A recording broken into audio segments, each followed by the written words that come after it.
The following is a live sports presentation of Glycod. GLICOD.com. Glycod's coverage of Central Kentucky high school football starts now. Presented by Bluegrass Community and Technical College.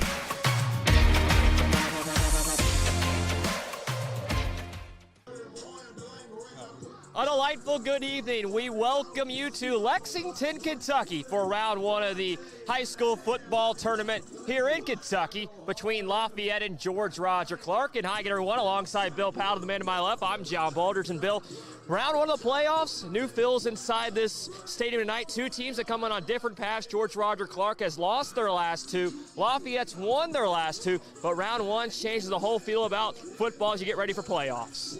You know, both teams need this in terms of just building their programs. We've got two coaches who are trying to build a program with regards to the fact that both GRC lost their last two. They lost those to Douglas and Franklin County, who could possibly win the state championship in their respective divisions. So there's no shame in that.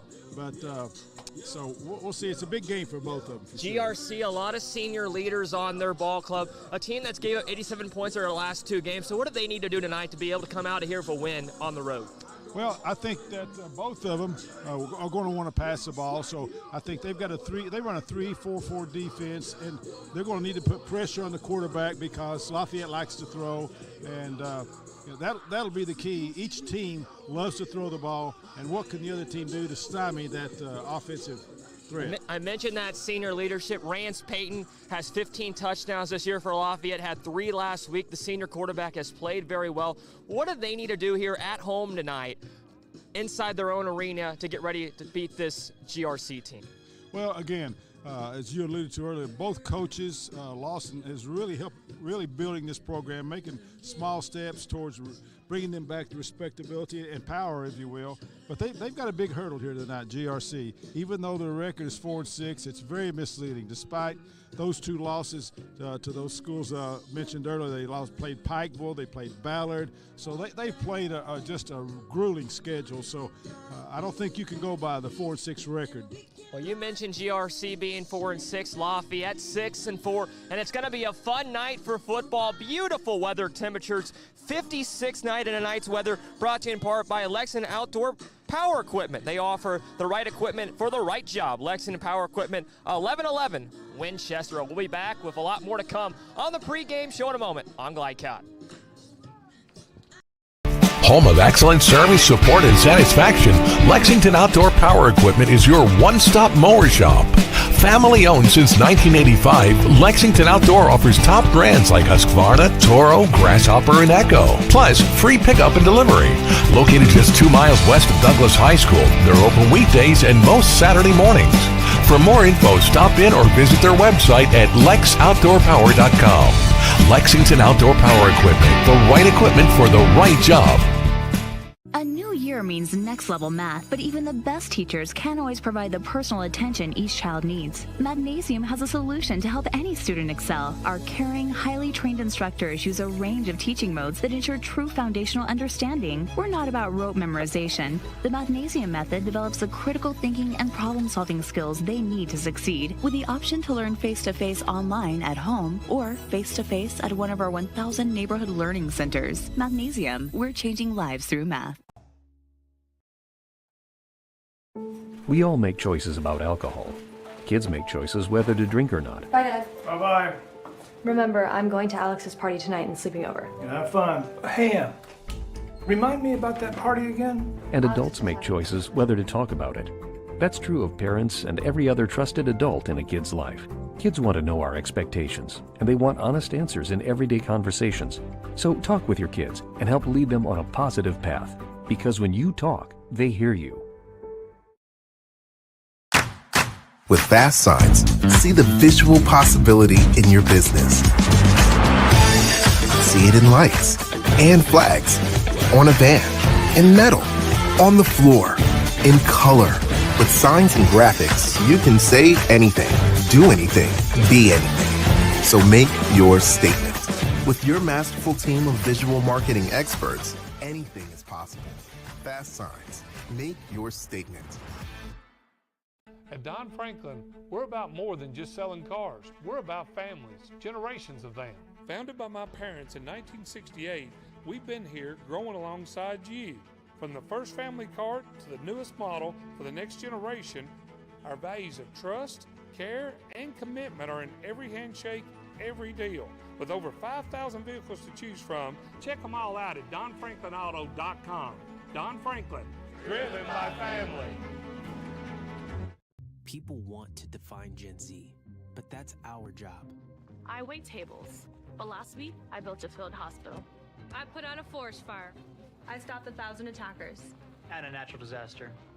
I've saved lives. And led a team on patrol. I serve. Well, I go to school full-time. While I work full-time. The greater the challenge, the stronger we become.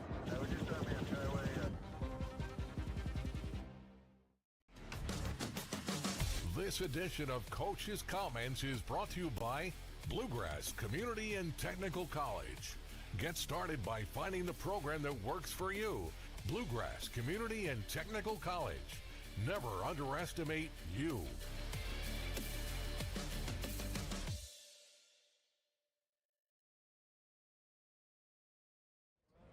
Primetime football tonight. High school action in the first round of the state tournament here in Kentucky. John Bouldridge catching up on GlideCod with the head coach of George Roger Clark, Joe Cherico, in his fourth season. Joe, thanks for talking with me. Yes, sir. Thanks for being here. Appreciate it. Coach, your team comes in after a couple losses. What's it like getting back out here tonight? What's the feels like getting in this game, taking on a good team in Lafayette in a playoff action? Yeah, our kids are excited. They've had a tough schedule all year. We did that for a reason. And yeah, we've had some losses, but you know, they're battle tested. I'm excited for them to get a chance against a great team like Lafayette. Had a real good season. We're just happy to be here. I want to talk about your offensive front for a moment here. You ran the ball well this year with your quarterback and J.D. Paston. Talk about that offense for a moment. They work hard. That offensive line has been working together, you know, since January. So they've been putting reps in for a long time, and they're great guys and they work hard.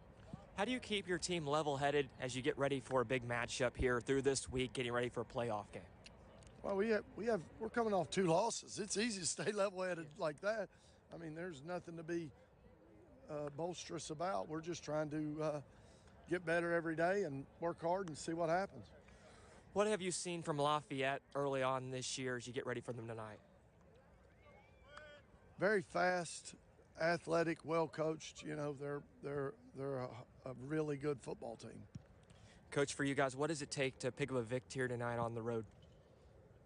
Blocking and tackling, man. That's all. It's the same every week. You know, we got to be good blockers. We got to run the ball well, and we got to tackle. A lot of veteran leaders on this team on the defense as well. What have you seen from them at defense that has gave up some points? They have gave up 87 points in their last 2 games. What are you trying to do defensively to stop this Lafayette attack? Read our keys and do our assignments and line up right. You know, that's a big thing. Coach, it's been a good ride getting here. Best of luck tonight, and thanks for your time. Thank you. That's Coach Joe Cherico as we roll on the pregame show on GlideCod in a moment. People want to define Gen Z, but that's our job.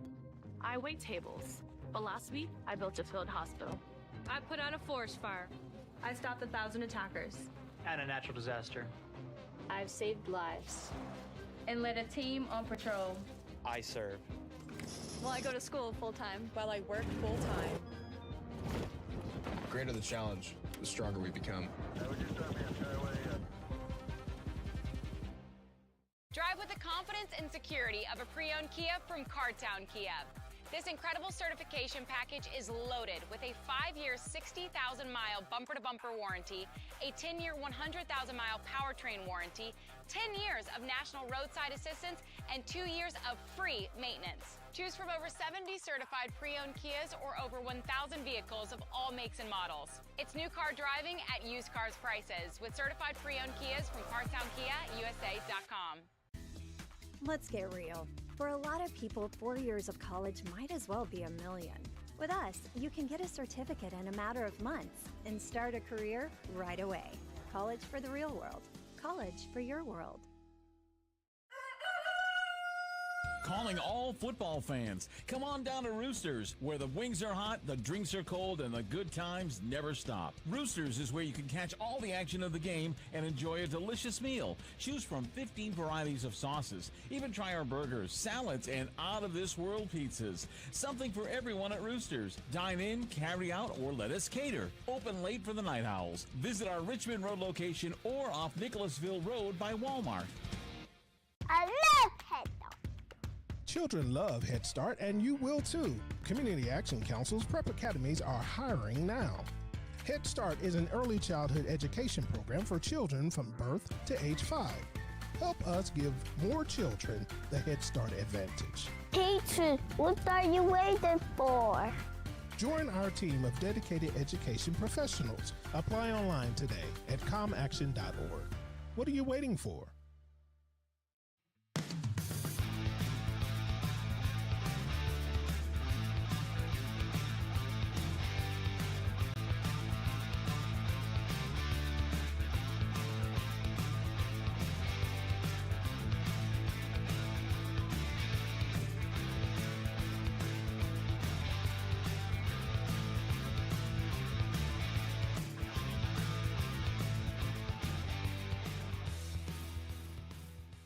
Stuck on the road? Call Martin's Peterbilt Mobile Service. Our 24/7 commercial roadside service, truck and trailer repair, and warranty service will have you back on the road in no time. Call us 24 hours a day, 7 days a week. Martin's Peterbilt, keeping you rolling.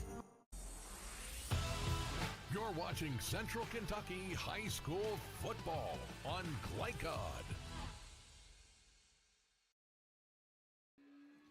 We welcome you back to Lafayette High School. A big first-round matchup tonight in Kentucky between George Rogers Clark and Lafayette. Back with Bill Powell as we look at the keys of the game tonight, brought to you by Martin Peterbilt of Central Kentucky. They strive to keep your trucks moving through outstanding parts and availability and unmatched service while glorifying Jesus Christ and building relationships. Martin's Peterbilt of Central Kentucky. Bill, you look at these two teams. Both teams have really struggled to run the ball well this year. George Rogers Clark team that comes in 4-6, Lafayette 6-4. What's it going to take for both teams to come out of here and advance to the second round? Well, I think one of the things they're going to want to do, John, is do what they do best, and they're going to throw the ball. It will be interesting to see how George Rogers Clark runs the ball, because you have to take into consideration they have run up against defenses like Franklin County, Douglas County, Bryan Station 3 out of the last 4 games, and you're not going to get a lot of yards running against those teams. So those statistics may be somewhat skewed, but both teams are going to want to pass the ball. George Rogers Clark certainly does, and Lafayette as well. So that will be interesting to see how each defense, what adjustments they make to stymie that offensive throwing attack. Both of these teams come and haven't won a playoff game in a long time. You look at Lafayette, they haven't won a playoff game since 2016 and have lost their last 7 straight first-round matchups. For Joe Cherico in this Georgia Roger Clark team in his 4th season as the head coach of this ball club, 0-3 in playoff games. What's it like as a coach? You've been there trying to pick up your first playoff win and sitting through that long week, getting your players ready to go. Is there any more motivation put in for a playoff game? Oh, no doubt. Everyone gets excited about it, an opportunity to keep playing and make something special happen. I think what you can look at when you look at George Rogers Clark is you have a football coach who's won a state championship. He won it at Paintsville. He was runner-up one year, and then the following year in 2020, he was state champion. So he's been there, and he brought 2 of his assistants with him from there. And I think Jordan Ray is the offensive coordinator for him, and the other one's Matthew Chandler, who's also an attorney. So he brought part of that staff from Paintsville, and so they've been there, and so he is methodically trying to build this program up, much like Coach Lawson is for Lafayette. Lafayette, a fumble recovery for a touchdown last week, a kick return for a touchdown. It's a George Roger Clark team that has allowed 87 points over the last 2 games. How important is it for George Roger Clark to get out to a good start tonight, get that run game going, and have the momentum in their favor? Well, I think with both of them really striving to get this playoff game, put it behind them and get a win under their belt, you always want to get out front and just put the pressure on the other team and get off to a good start. When you look at George Roger Clark, you talk about a run game that's been slow this year, but it's a very senior-driven defense for Lafayette. We talked about their fumble recovery last week. When you're George Roger Clark, what do you do offensively early on to make sure that you can slow down the momentum of a Generals ball club? Well, I don't know. I know that they've got a plan. They run a 3-4-4 defense, and really that's more like a 5 front. Even though you got 3 down guys, they're going to put oftentimes walk up those outside linebackers, and they're going to bring pressure. And that may mean bringing the inside guys as well. So they're going to definitely put some pressure on Lafayette to get rid of the ball quickly. That's our Keys to Game, brought to you by Martin's Peterbilt of Central Kentucky. It should be a fun one tonight here. 6A first-round football action from Lafayette High School here in Lexington. We'll be back on the Countdown to Kickoff show on GlideCat in a moment. GlideCat on YouTube is Kentuckiana's fastest-growing high school sports video site. When you click to subscribe, don't forget to tap the bell and be notified of our upcoming live broadcasts and other unique video content. Subscribe for free now at youtube.com/GlideCat. A new year means next-level math, but even the best teachers can't always provide the personal attention each child needs. Magnesium has a solution to help any student excel. Our caring, highly trained instructors use a range of teaching modes that ensure true foundational understanding. We're not about rote memorization. The Magnesium method develops the critical thinking and problem-solving skills they need to succeed, with the option to learn face-to-face online at home or face-to-face at one of our 1,000 neighborhood learning centers. Magnesium, we're changing lives through math. At Don Franklin, we're about more than just selling cars. We're about families, generations of them. Founded by my parents in 1968, we've been here growing alongside you. From the first family car to the newest model for the next generation, our values of trust, care, and commitment are in every handshake, every deal. With over 5,000 vehicles to choose from, check them all out at DonFranklinAuto.com. Don Franklin, driven by family. New recruit, take advantage of our apprenticeship program. Come out of our 4-year course debt-free. With health insurance, a guaranteed pension, a degree, and an electrical license. 3 words I'd use to describe the apprenticeship are opportunity, skillful, educational, solid career path, rewarding, beneficial, and a brotherhood. A life-changing opportunity. The cost of school is free. All your books are paid for. You go to school once every 2 weeks. All the other stuff is on-the-job training. The teachers here are great. They're all very, very knowledgeable. They're preparing you for what you're already seeing in the field. If you're struggling with something at school, sometimes your fellow students can help you work through that. Everyone's willing to help each other. It's like a big family. I love being a part of a union, something bigger than myself. This field is so vast. You can find something that you really love to do because there is so much you can do. I went from a job to a life-changing career. Power up your potential with the IBEW. Home of excellent service, support, and satisfaction, Lexington Outdoor Power Equipment is your one-stop mower shop. Family owned since 1985, Lexington Outdoor offers top brands like Husqvarna, Toro, Grasshopper, and Echo. Plus, free pickup and delivery. Located just 2 miles west of Douglas High School, they're open weekdays and most Saturday mornings. For more info, stop in or visit their website at lexoutdoorpower.com. Lexington Outdoor Power Equipment, the right equipment for the right job. Are you an HVAC and refrigeration tech looking for new opportunities? Tech24 is your single source for commercial HVAC, refrigeration, and kitchen equipment maintenance all across the country. We have exciting career opportunities with great pay and benefits in your area.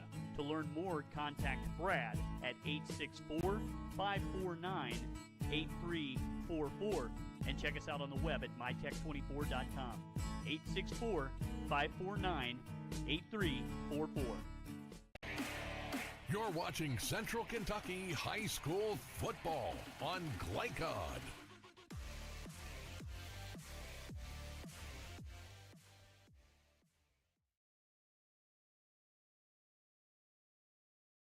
What a beautiful night for high school football here in Lexington, Lafayette, and George Roger Clark, and catching up with the head coach of the Generals, and John Lawson. John, thanks for your time. Yes, sir. Appreciate you having me on.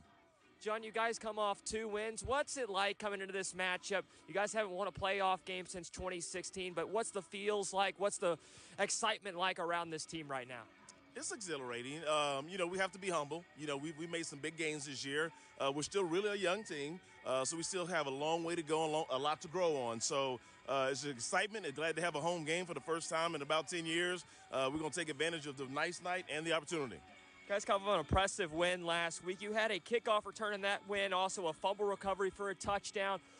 How important are points like those coming from your special teams and your defense?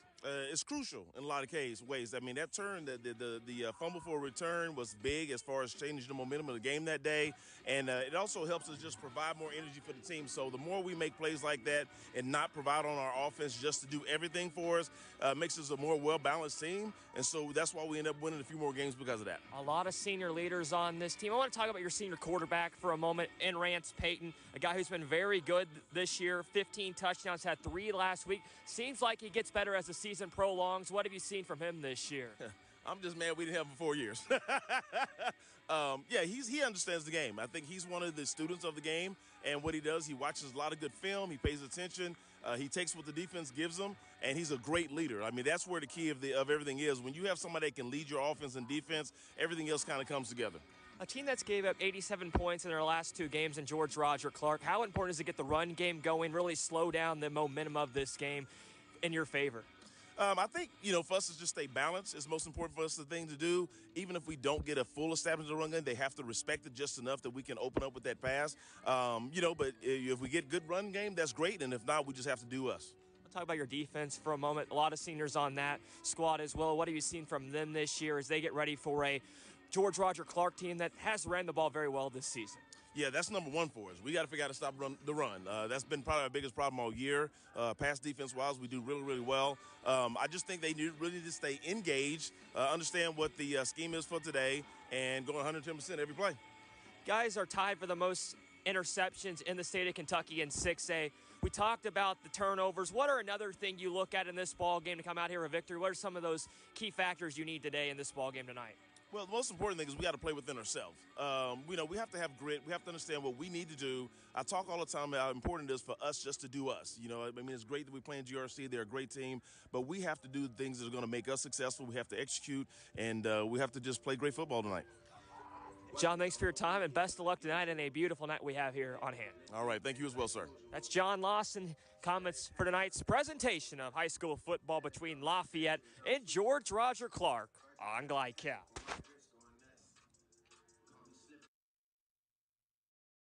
Are you an HVAC and refrigeration tech looking for new opportunities?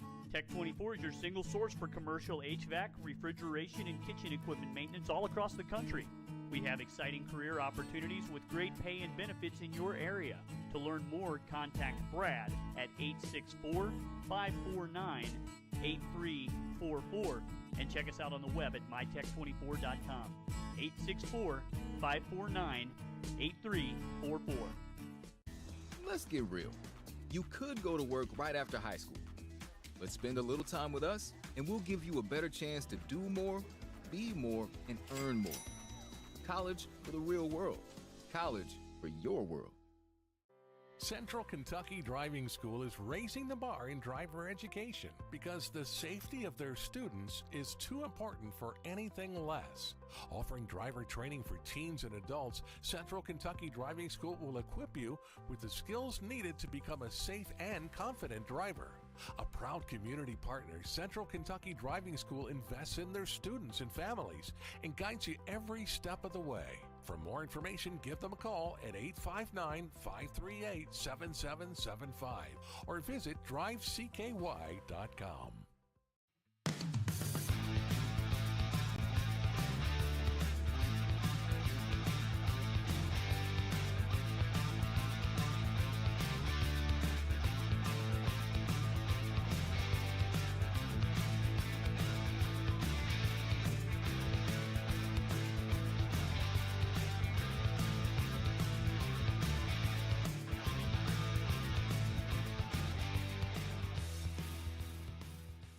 Need a tow? Martin's Peterbilt Towing Service is here 24/7. Based in London and Pikeville, we will travel to you. Commercial trucks and trailers, no job too big. Call us 24 hours a day, 7 days a week. Martin's Peterbilt, keeping you rolling.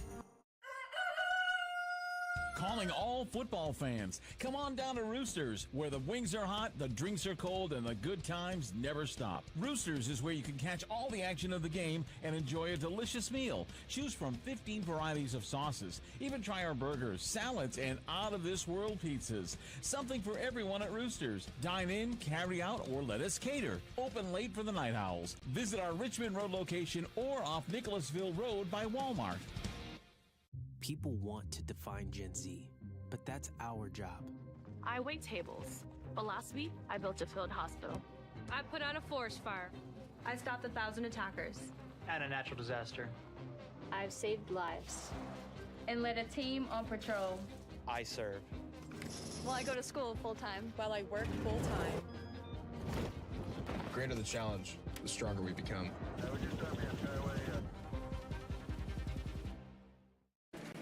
This segment of tonight's game is brought to you by the Kentucky Army National Guard. Serve your country while going to school or work full-time. Find your fit at nationalguard.com. We welcome you back to Lexington for Central Kentucky High School playoff football tonight in the first round between GRC and Lafayette. And tonight's broadcast is authorized by Lafayette High School, the production rights owned by Glycod Media. Our aim is to provide the most positive representation for all student-athletes, game personnel, and coaches. We thank you very much for being with us. Back with Bill Powell, John Baldridge. And Bill, we look at the starting lineup, some of the key players in this match tonight. And when you look at some of the key players, I think you have to talk about both quarterbacks first. And J.D. Paston, the 6'2 senior for this Cardinals offense. 52 for 105 this year, a 49.5% completion rate. And also for this Generals offense is Rance Payton. We just talked with the head coach of the Generals and talked about Payton, and really has played well this year. 106 for 198, 5 touchdowns. 15 touchdowns, only to 5 interceptions. What have you seen from both quarterbacks this year? Well, unfortunately, I've not got to see either one. I look at their stats, though, but both of them are going to be in a system where they like to throw the ball. I know GRC runs what's called the old Tony Franklin offense there, the shades of the old Hal Mummy offense, and so he's going to run a lot of bubble screens, little quick screens and slants, sort of like Couch did with Craig Yeast back in the day, and so they're going to want to get the ball in people's hands down there. And I assume that Lafayette will run something similar as well, so a lot of passing. But when you talk about some of the people that are going to stand out in this game, you have Stryker Davidson, a linebacker for GRC, leading the team in tackles. And then you've also got Cole Rose there leading the defensive line in tackles, 6'4", 225 junior. And for the Lafayette defense, Matthew Harden. And it's Matthew's 18th birthday today. He's 6 foot 205 senior. And actually, John, he just needs 2 tackles, I think, to set the all-time record, or tie the all-time record, and 3 to break it, obviously, for Lafayette. And coincidentally, the current record holder is Jalen Lawson. He's the son of Coach John Lawson. Yeah. So that's sort of neat tonight. And so we'll keep an eye on that as the game progresses. But I expect him to break that unless something happens, because he's got 100 tackles on the year. So surely he's going to get 3 tackles tonight, but we'll certainly keep an eye on that. Well, I mentioned to their head coach, John Lawson, it's a general defense tied for the second most interception in 6A with 13. And it's a general defense only allowing about 20 points per game. General's offense in Lafayette averaging over 22 points per game. Meanwhile, for GRC, averaging 22 points per game and allowing 27. So expect to see a close ball game tonight. And when you go down their field side, guys about the same size for both teams. So you think that is a factor that plays either way from the size factor looking down on both teams tonight? Oh, absolutely. Unless someone has just an obvious speed factor, they're going to match up well physically tonight. And so I don't think anyone's at a disadvantage size-wise tonight. Tonight's starting lineup is brought to you in part by Roosters, a fun, casual joint and a great place to watch games on Glycad. Visit any of the 3 Central Kentucky locations or order online at roosterswings.com. We'll take a break, have the kickoff in a moment on Glycad.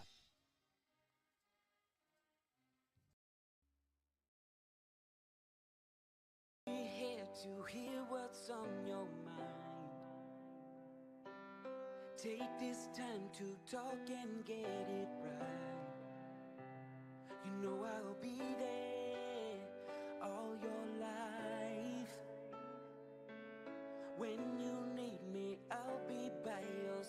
Little everyday conversations about the dangers of underage drinking can make a big difference in a child's life.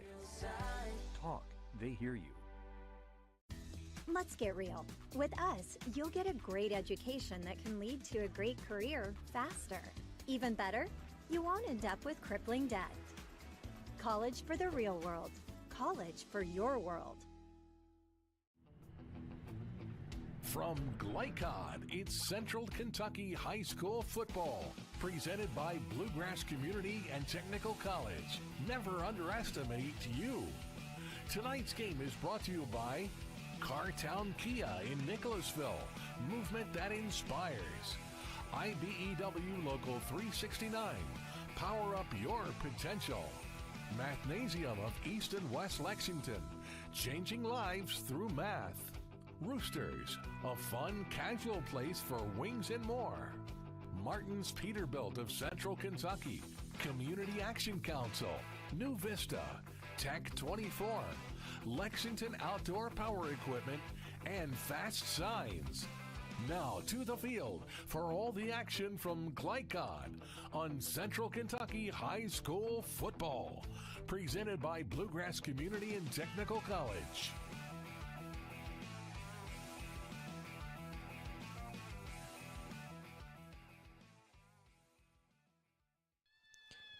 Seven straight years Lafayette's lost in the first round, and a chance to pick up a round one victory in week one of the playoffs for Kentucky high school football tonight. Bill Powell, John Baldridge, and we're set to go from Lafayette High School here in Lexington, GRC and the Generals, and whack, and we're underway from the 35.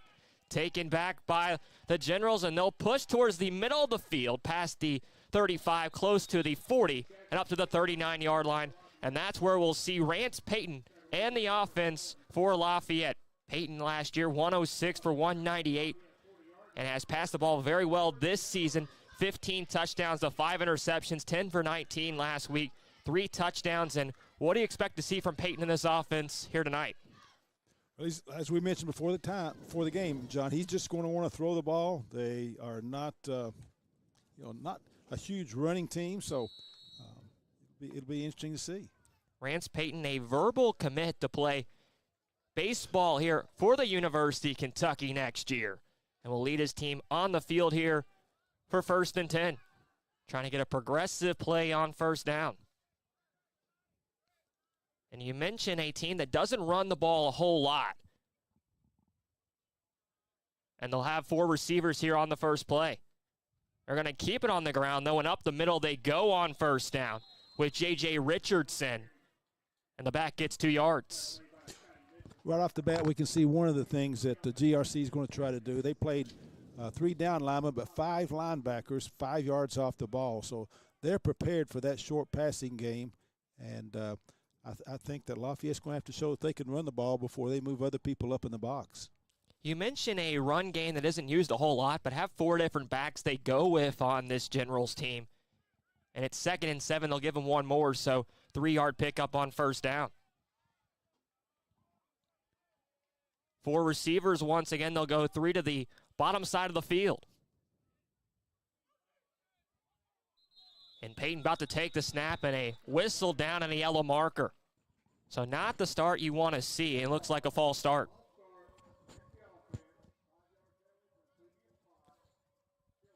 And when you talk about this Generals team, Bill, maybe a little bit of hesitation, maybe a little too much momentum going into this ball game right now here early on.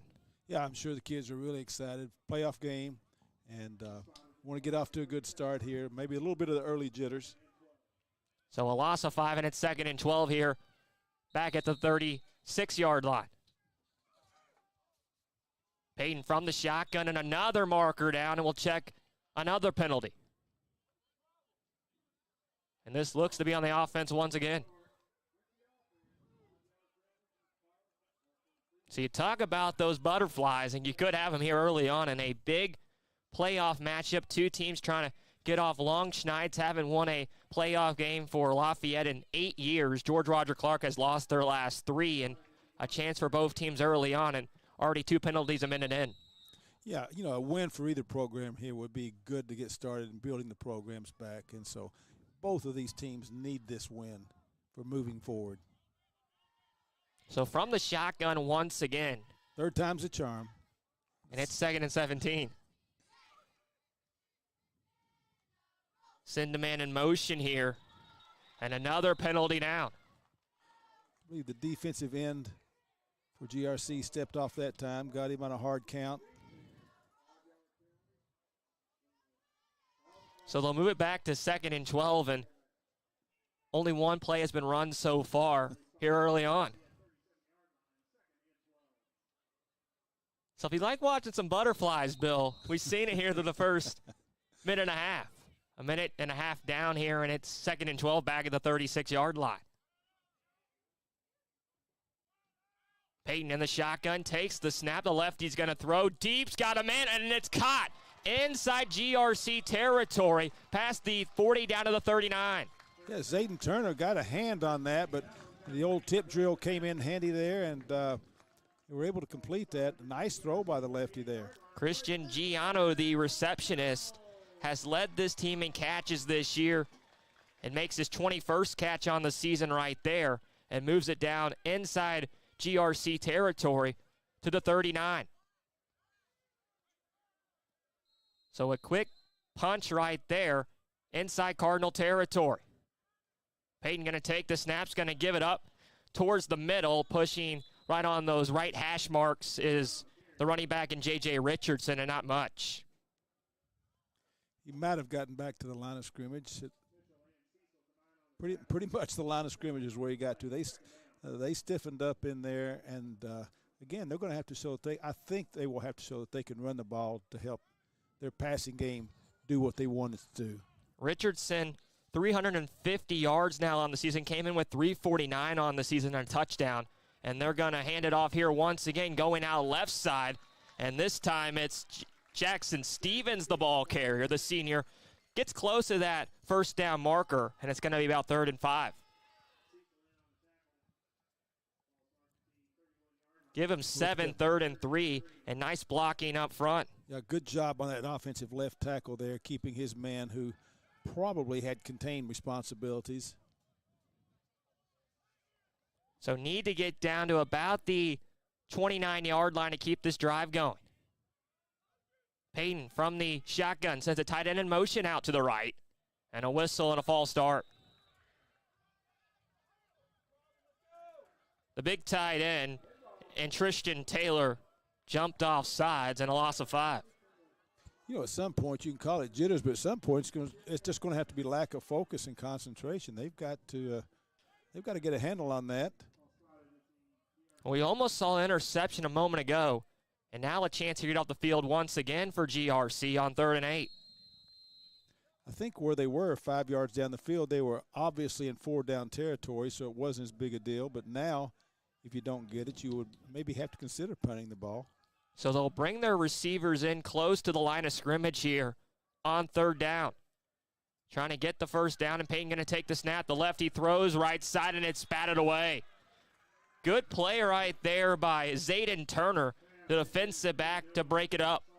You know, John, he was open early, but he hesitated, and Turner read the quarterback pretty well, was able to step in to make a play. He's got to get rid of that ball a little quicker. He was open on that. If you'll look right here, and he just closed the gap.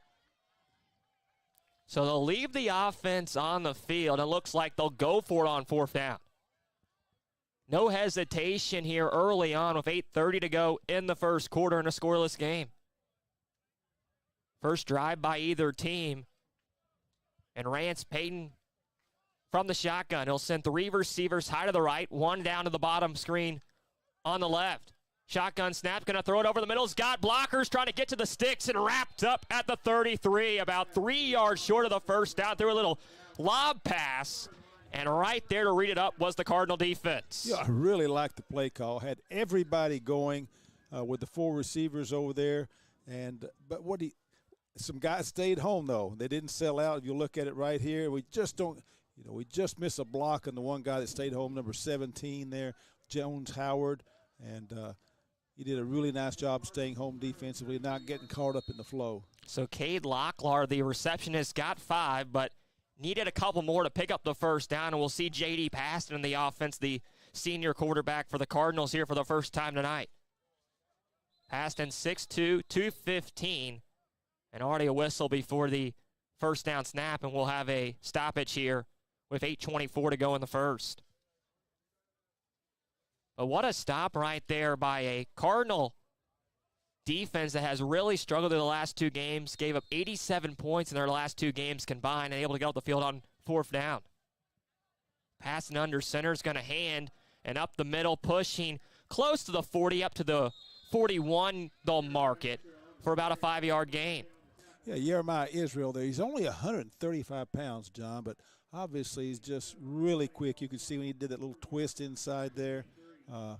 You're going to have to get a good grip on him because he has capability of really breaking some big ones. We talked about the Generals offense using 4 or 5 different backs. Same thing with this Cardinals offense that likes to keep the ball on the ground. 2nd and 3 after a 7-yard gain. They're going to hand once again and has the first down close to the 50 and pushing inside General territory all the way down to the 46-yard line, and that will move the sticks. Little belly option there play. He wrote it up in there. I'm not sure if he was reading that or not. Again, we can look at it. No, I don't think he was reading because he never looked at the defensive guy. The quarterback did not. So, but that's called belly second man in old-style football there. Nice football play. Sam Clement's the running back there and picks up the sticks. Sam is also a quarterback who gets extensive play at quarterback. They're going to go on the ground once again with Israel and gets about 2 or 3 on the first down carry. So quickly we've seen, Bill, 5 plays and all on the ground so far.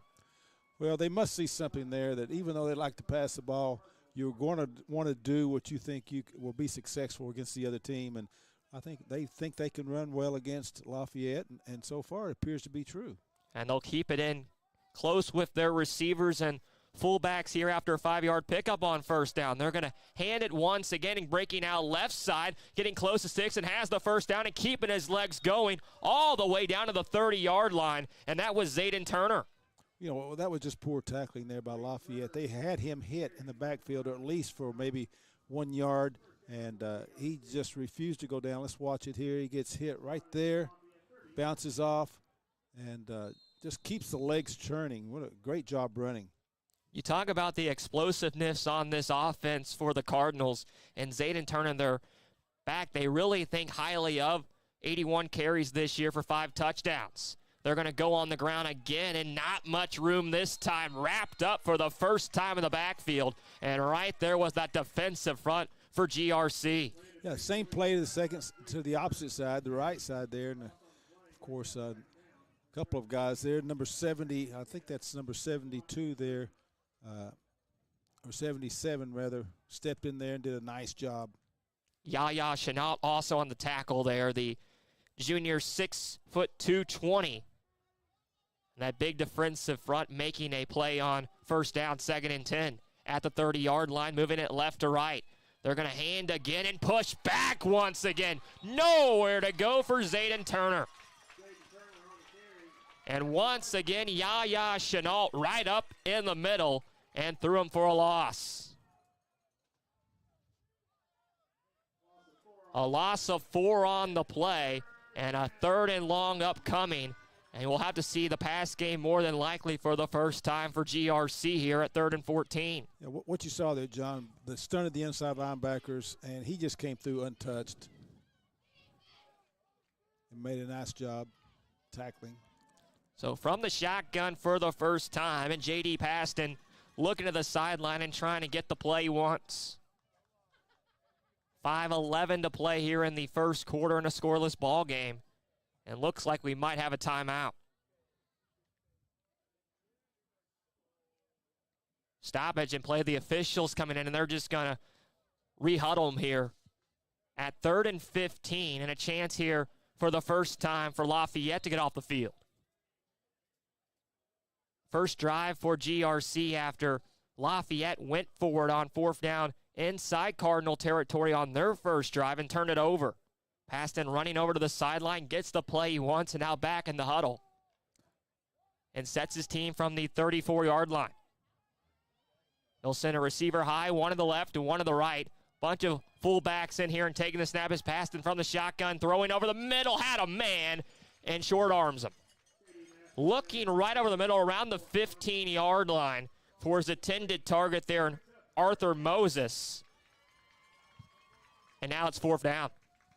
He had him open on that post pattern, had the inside track, and just quite couldn't connect. And we'll see if they decide to go for it as well. And it looks like, without hesitation, GRC is going to lead the offense on the field here. Really not in field goal or punt territory. You could kick it back and give it to Lafayette inside their own 5-yard line, but going to risk it here and keep the offense on the field. They've got a good field goal kicker, but his longest has been 39 yards, and that's just a little out of his range. So a shotgun snap by Paston, throwing right side's got a man and flings it out of bounds. Looking for Gunnar Martin, and it's incomplete and a turnover on downs. We'll take a break. Turnover on downs by both teams, and with 4:37, Lafayette gets it back on Glycat. Central Kentucky Driving School is raising the bar in driver education because the safety of their students is too important for anything less. Offering driver training for teens and adults, Central Kentucky Driving School will equip you with the skills needed to become a safe and confident driver. A proud community partner, Central Kentucky Driving School invests in their students and families and guides you every step of the way. For more information, give them a call at 859-538-7775 or visit drivecky.com. You're watching Central Kentucky High School Football on Glycod. Welcome back for Central Kentucky High School Football. The second drive for Lafayette, and a throw for a loss right there. Nowhere to go for the run game for the Generals, and it's 2nd down. Second look at it here, and wrapped up after the turnover on downs by the Cardinals. Striker Davidson, the leading tackler, and you can see why right there. Came in and did a nice job on that. So a loss of 5 and back inside the 30, and it's second and 15. Peyton going to take the snap. The lefty scrambles towards his left and throws off his back hip, and it's incomplete. Nobody open. Pressure came and just had to get rid of it. I like having him roll out to his left side so he doesn't have to throw back against his body, but as you said, he didn't have anybody and basically just threw the ball away. And if you're GRC right now, you got to like what you've seen from their defense. Another chance to get off the field here after a 3-and-out possibly. Yeah, they're just going to want to pin their ears back and really put some pressure on this quarterback. Peyton going to take the snap, 2 receivers each way, and a look towards the sideline to get the play here on 3rd down. Under 4 here in the first. Second drive for Lafayette. We'll see some pressure here on 3rd down. Going to fake the handoff, play fake, throw over the middle, and it's incomplete. Looking for his intended target, and once again, that was Cade Locklear, and it's 4th down. So 3-and-out by the defense, and a chance to get it back here for GRC. Yeah, interesting defense there. GRC played 5 linebackers and played two DBs there and played half coverage with both of those, covering 2 halves, and tried to make sure that they could handle that intermediate pass. And they did. You talk about Joe Cherico, the head coach of GRC, as you mentioned, had a very good stint at Paintsville over 2013 to 2020, now in his 4th year with this GRC team, trying to win his first playoff game in school history, and a chance here tonight. Yeah, even though he's 18-26 so far at GRC, his lifetime record is 104-41. Snap took a while to get there, and the kick does get away but doesn't go very far. Rolls past the 40 to the 38-yard line, and that's where it stopped, and that's where the Cardinals will get it back. We'll take a break. 3:40 left in the first, and a scoreless ball game on Glycat. New year means next-level math, but even the best teachers can't always provide the personal attention each child needs. Magnesium has a solution to help any student excel. Our caring, highly trained instructors use a range of teaching modes that ensure true foundational understanding. We're not about rote memorization. The Magnesium method develops the critical thinking and problem-solving skills they need to succeed, with the option to learn face-to-face online at home or face-to-face at one of our 1,000 neighborhood learning centers. Magnesium, we're changing lives through math. You're watching Central Kentucky High School football on Glycod. So back in Lexington, a roughing the kicker called late by the officiating crew after the kick by the Generals. And a penalty on GRC will keep the ball with Lafayette and all the way up to the 44-yard line. A costly mistake there. And one you'll look back at, Bill, and might come back to bite you later. Absolutely. That's just an offense that you really, unless you just really think you've got a shot at, you just got to avoid contact. So Peyton back out there in the offense, and they'll go on the ground on first down and trying to move forward, and not much. And once again, a good job by that front for the Cardinals. I think both teams are trying to establish the run, and GRC had some luck in that first drive, but neither one's really been able to take off, and neither one has thrown the ball like we thought they would so far. Jackson Stevens, the ball carrier there. Got back to the line of scrimmage, but not anything more. 2nd and 10. 2 out to the right, and they'll go from the shotgun here on 2nd down. And they're going to keep it on the ground again. Stevens trying to go left side, and he's blown up.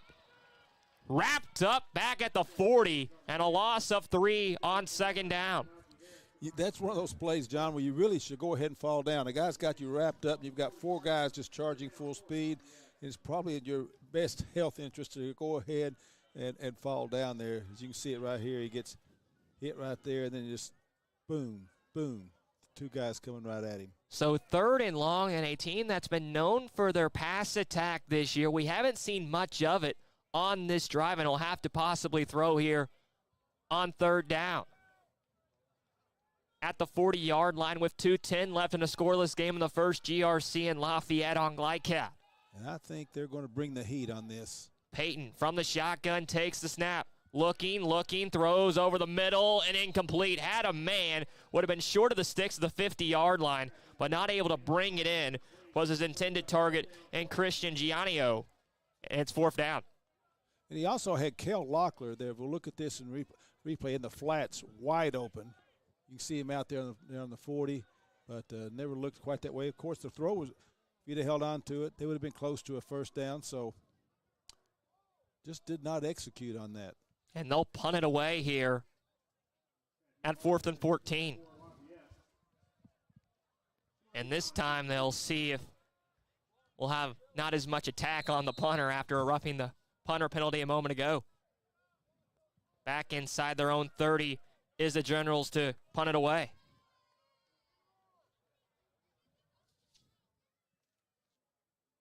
Will be Hayden Jackson Grant to punt it away.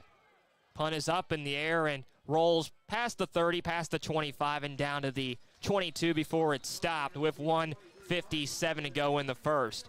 And a scoreless game, and a chance for George Roger Clark to get it back. And through the first 10 minutes, it's been back and forth, but both teams trying to get their offense going. Yeah, both teams look like they're trying to establish the run. They think they can run on their opponent.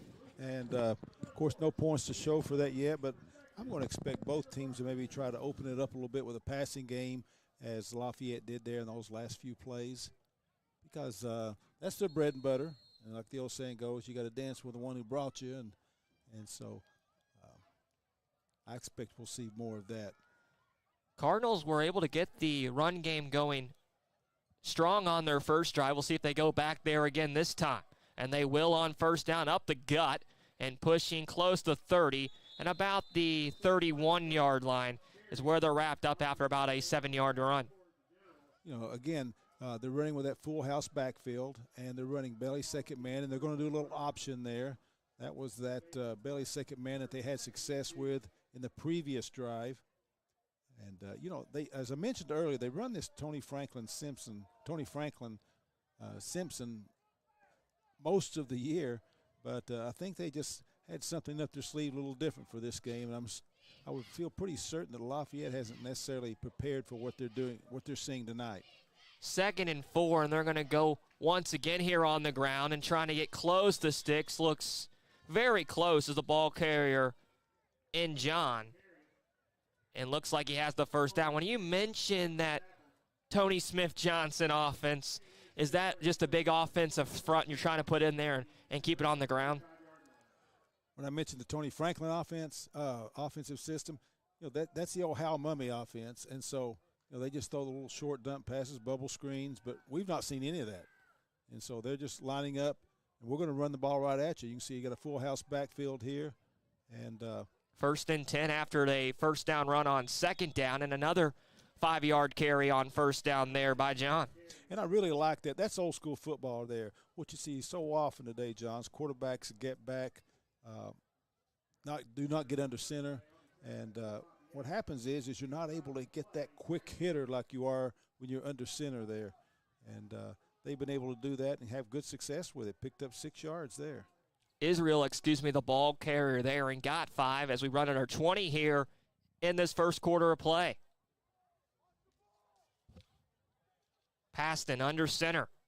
Takes the snap, fakes it this time to Israel, and he'll keep it on the ground, though, with the ball carrier and Sam Clements, his 2nd carry, and just short of that first down sticks. Yeah, a little different there. Let's watch it. After he fakes to the first guy, he gets caught up, just pitches it to the 2nd guy. So it'll be 3rd and 1 as we head to the 2nd into 1 here, and a scoreless ball game on Glide Cut. Bold impression when you show up in a new Kia from Cardtown Kia. Save $4,250 off a new 2024 Kia Sorento, or lease for $279 down and $279 per month. And new 2024 Kia Fortes, just $229 down and $229 per month. Or save more with rates as low as 0.9%. And don't forget our 10-year, 100,000-mile limited warranty. Give them something to talk about in a new Kia from Cardtown Kia and CardtownKiaUSA.com. Calling all football fans. Come on down to Roosters, where the wings are hot, the drinks are cold, and the good times never stop. Roosters is where you can catch all the action of the game and enjoy a delicious meal. Choose from 15 varieties of sauces. Even try our burgers, salads, and out-of-this-world pizzas. Something for everyone at Roosters. Dine in, carry out, or let us cater. Open late for the Night Owls. Visit our Richmond Road location or off Nicholasville Road by Walmart. You're watching Central Kentucky High School football on Glycod. So a big 3rd and 1 upcoming as we head to the 2nd quarter, and a scoreless ball game here. Week 1 of the state tournament in Kentucky. GRC and Lafayette, and JD passing under center trying to get the hard count, and looks like he got it there on 3rd down. Trying to get the Lafayette defense to jump off sides, and looks like he'll get the first down here without having to snap the football. Oh, it's so frustrating for a coach. It's you know it's a possibility. You work with your kids, especially your defensive linemen, because they should not be listening to a count. They're looking at the football. When that football moves is when they move, regardless of what the signal call is, and so that's just something that you can't let happen. So trying to move inside Lafayette territory for the 2nd drive straight here on their 2nd drive, and they're going to go on the ground again and having the first down, moving inside the 40 down to the 36 for a 14-yard game, and that's Sam Clements. Yeah, Sam has ran the ball 51 times this year, only for 168 yards, but he also quarterbacks. He's thrown the ball 36 times, so a little bit of a jack of all trades there. That's just a good athlete, and you got to stick him in there somewhere. Well, you talk about a Lafayette team that had a kick return for a touchdown last week, a fumble recovery, and their head coach really talked about getting those points away from the offense. But right now it's been GRC on this drive. They're going to keep it on the ground once again, and not much there for the ball carrier in Israel. Again, I like that, the quick hitter, and your defensive linemen have to get separated really quickly to be able to make a play on that. And, of course, they did a good job there. You got some big guys in the front line for Lafayette. So a 2-yard pickup, and it's 2nd and 8. GRC moving it right to left on our screen here tonight at Lafayette High School in Lexington. They're going to go on the ground and wrapped up in the backfield this time. The defense was there before Paston could get the ball towards his running back and just stuff for a loss. Yeah, that play never had a chance. The defensive ends came crashing. We used to call that a hard call. You just come down right now and stop it. Sometimes ends will stay and let the quarterback read him, but they came down hard, crashing right away, and nixed that play from having any opportunity. Looks like we have an injured player down here for Lafayette, so we'll take a break. A big 3rd down upcoming in a scoreless game with 10:46 left in the second after the break on Glyca. People want to define Gen Z, but that's our job. I wait tables, but last week I built a field hospital. I put out a forest fire. I stopped 1,000 attackers. And a natural disaster. I've saved lives. And led a team on patrol. I serve. Well, I go to school full-time. While I work full-time. The greater the challenge, the stronger we become.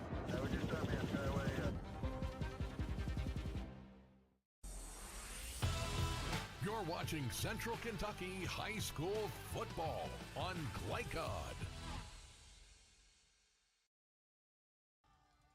Well, a big 3rd down upcoming here at Lafayette High School. Bill Powell, John Balder, John Glyca out here tonight for Kentucky and a 6A high school playoffs in the first round. And another chance here. You get inside Lafayette territory for GRC, but has to get 10 yards here on 3rd down. They'll go from the shotgun. Paston going to take the snap and looks and throws left side's got a man over there trying to get towards the sticks and looks short of it. Got down to the 31 and the intended target, and that brings up 4th and short.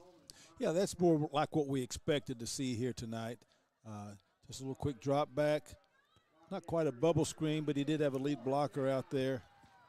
Nice throw, completion, and just leaves him about 3 yards short of the sticks.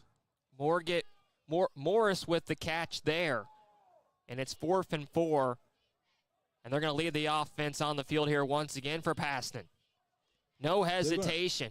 They're going to have to get this play off. They've got to be close to the play clock expiring. 3 to the right, shotgun snap. They're going to throw right side, and it's wobbling incomplete. Looked like he had more time, but the pressure came, had to fling it away. And it's a turnover on downs. Yeah, really look at that. The defensive end came up, got his hands up high. He had to throw over him. Let's watch it here again. There he comes in. You see he gets his hands up and just really stopped that play before it had an opportunity. So they'll give it back here to the Generals. Both teams 2 drives, both teams 2 turnovers on downs. And now a chance for Lafayette to go back out there with 9:55 to go before halftime and get some points on the board. And if you're Lafayette, you open it up a little more. We've seen them go with the run game, but try to get the senior quarterback working here. I think they would. Obviously, they've not had great success trying to run the ball, but looks like they may try to open it up a little bit. So Rance Payton back out there, and the senior quarterback will set his team from the 30-yard line. He'll go on the ground on 1st down, running up the hash marks close to the 33, make it the 34-yard line for a 4-yard pickup for Jackson Stevens. I really like when coaches do that. You spread the field. You got twins to both sides. You spread out the defense, and then if you can just get a crevice through there, you can have a good gain up the middle when you spread that defense like that. From the 34-yard line, they'll take the snap. Time comes, Payton gonna have to throw it away, tried to fling it right side, looking for his intended target, and it falls incomplete, and it's 3rd down. Yeah, he wasn't able to get much of a throw off right there. It was almost just like a little forward lateral, if you'll watch again here. He gets right in his face. Whoops, there it is, just drops it over real quick. And, of course, he wasn't ready for it. So 3rd and 5 with 9:20 to go before halftime. And 5 receivers here on 3rd down. Peyton takes the snap, looking, throwing right side's got a man that way and overshoots him. Looking for his intended target. Believe that was Jackson Stevens, and it's 4th down. It could have been C.J. Young, but he's a big guy, 6 foot, 180, and he just pulled up short. If he'd kept, the throw was a little long, but he turned around, and if he would have kept running, he might have had an opportunity to make a play on that ball. So are you surprised here, Bill? It looks like they might go for it once again here inside their own territory at 4th down and 5. I don't think they're going to. It looks like they will bring the punt unit out. Yeah, I would have been very surprised. So a misread from the broadcast booth, but we'll punt it away. So back inside their 25, and Cardinals will get it back. A high boot, and going to hit down around the 45, kick to the 43-yard line before it stopped. And that's where we'll see GRC in the offense once again. Scoreless ball game, 9:04 to go in the second on GlideCat. On the road, call Martin's Peterbilt Mobile Service. Our 24/7 commercial roadside service, truck and trailer repair, and warranty service will have you back on the road in no time. Call us 24 hours a day, 7 days a week. Martin's Peterbilt, keeping you rolling. You're watching Central Kentucky High School Football on GlideCat.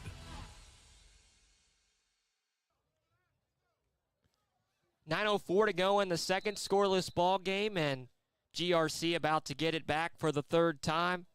And they'll start from their own 43-yard line. They'll go on the ground and up the middle inside general territory and all the way down to the 44 for a big 1st down run. And right up the gut, keeping it was the quarterback in J.D. Paston. They like for him to run the ball. He's a big kid, 6'2", 215. And when you can get people dropping back and you run that little quarterback draw, that can be very effective. We talked about 4 different backs they use for this Cardinal offense, but Paston has the ability to run, and right there shows his own legs. At the 45, inside general territory, 1st down. And they're going to go on the ground once again, up the gut once again, and past the 40 down to the 38 for a 7-yard run right up the middle. I like that. Some people like to be so creative with the offense, but oftentimes you see something that works, just keep running it until they can stop it. And as I mentioned, he's a big boy in there and does a nice job slashing up inside. Paston 6'2", 215, and gets 6 on 1st down.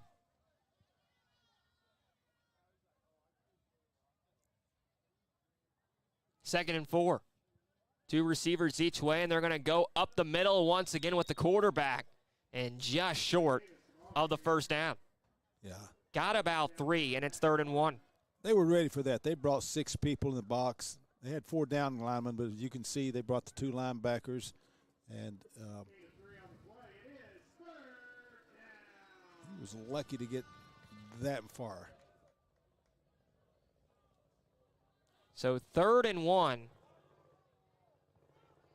With 7:35 to go in the second, scoreless ball game here in the first round of the Kentucky High School Football Playoffs.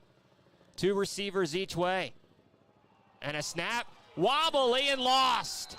Not able to fall on it was the quarterback, and it's taken away by the Generals. And back to Lafayette. Huge error right there. Obviously, he couldn't find the ball because he should have just fallen on it instead of reaching for it, but I'm going to give him a benefit of the doubt and just say he couldn't find the football there. If we look at it again here in an instant replay, there's the snap. It's just a little at his feet. He's looking around. He can't find it.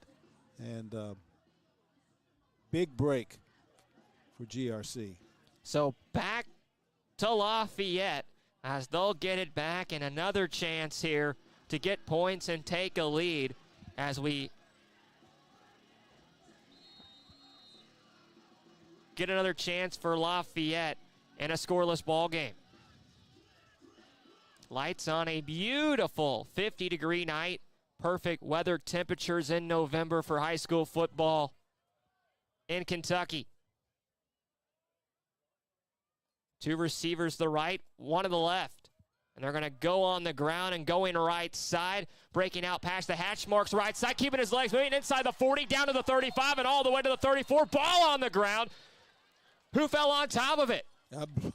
I believe GRC came up with the ball, number 26, right before it rolled out of bounds. Was he down, though, is the question, too. That would have been Daniel Kubicon, if that's how they rule it. Looks like they're going to rule it down. They call him down, and what a run right there. Let's watch it here. Oh, it's good for Lafayette that they don't have instant replay, because I believe he was stripped before he ever hit the ground. Tristan Taylor, the ball carrier. And inside Cardinal territory all the way down to the 33, and almost, as you look at another chance, and yeah, it looks like it was clearly out. Able to fall back on it, but it stays here with Lafayette. Screen out left side and wrapped up right to the line of scrimmage as it was quickly out of the hands there of the quarterback in Peyton.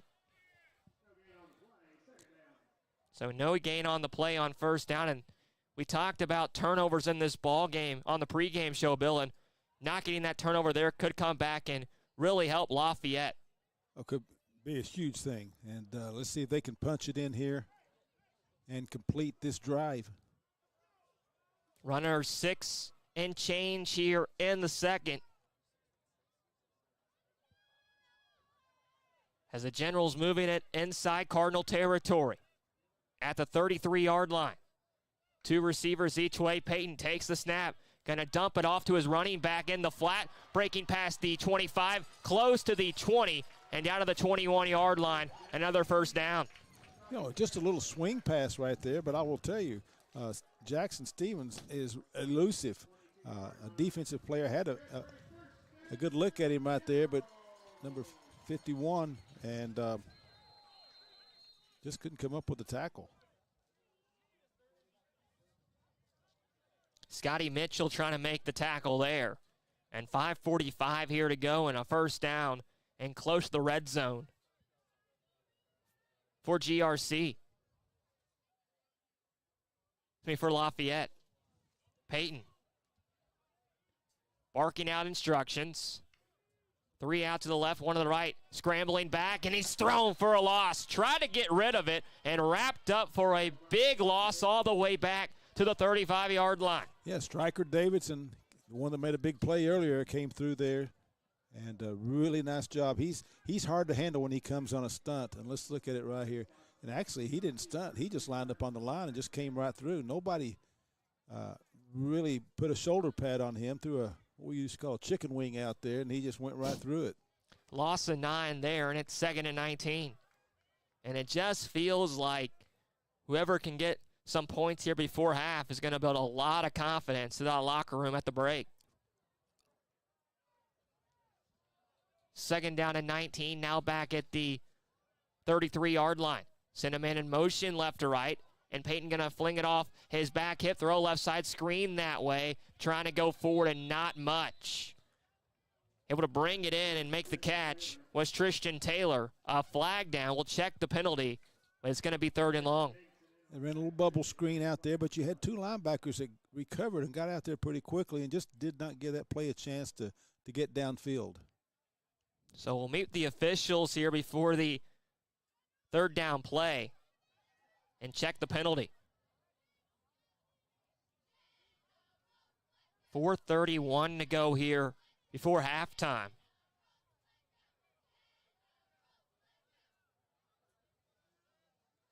And a scoreless game.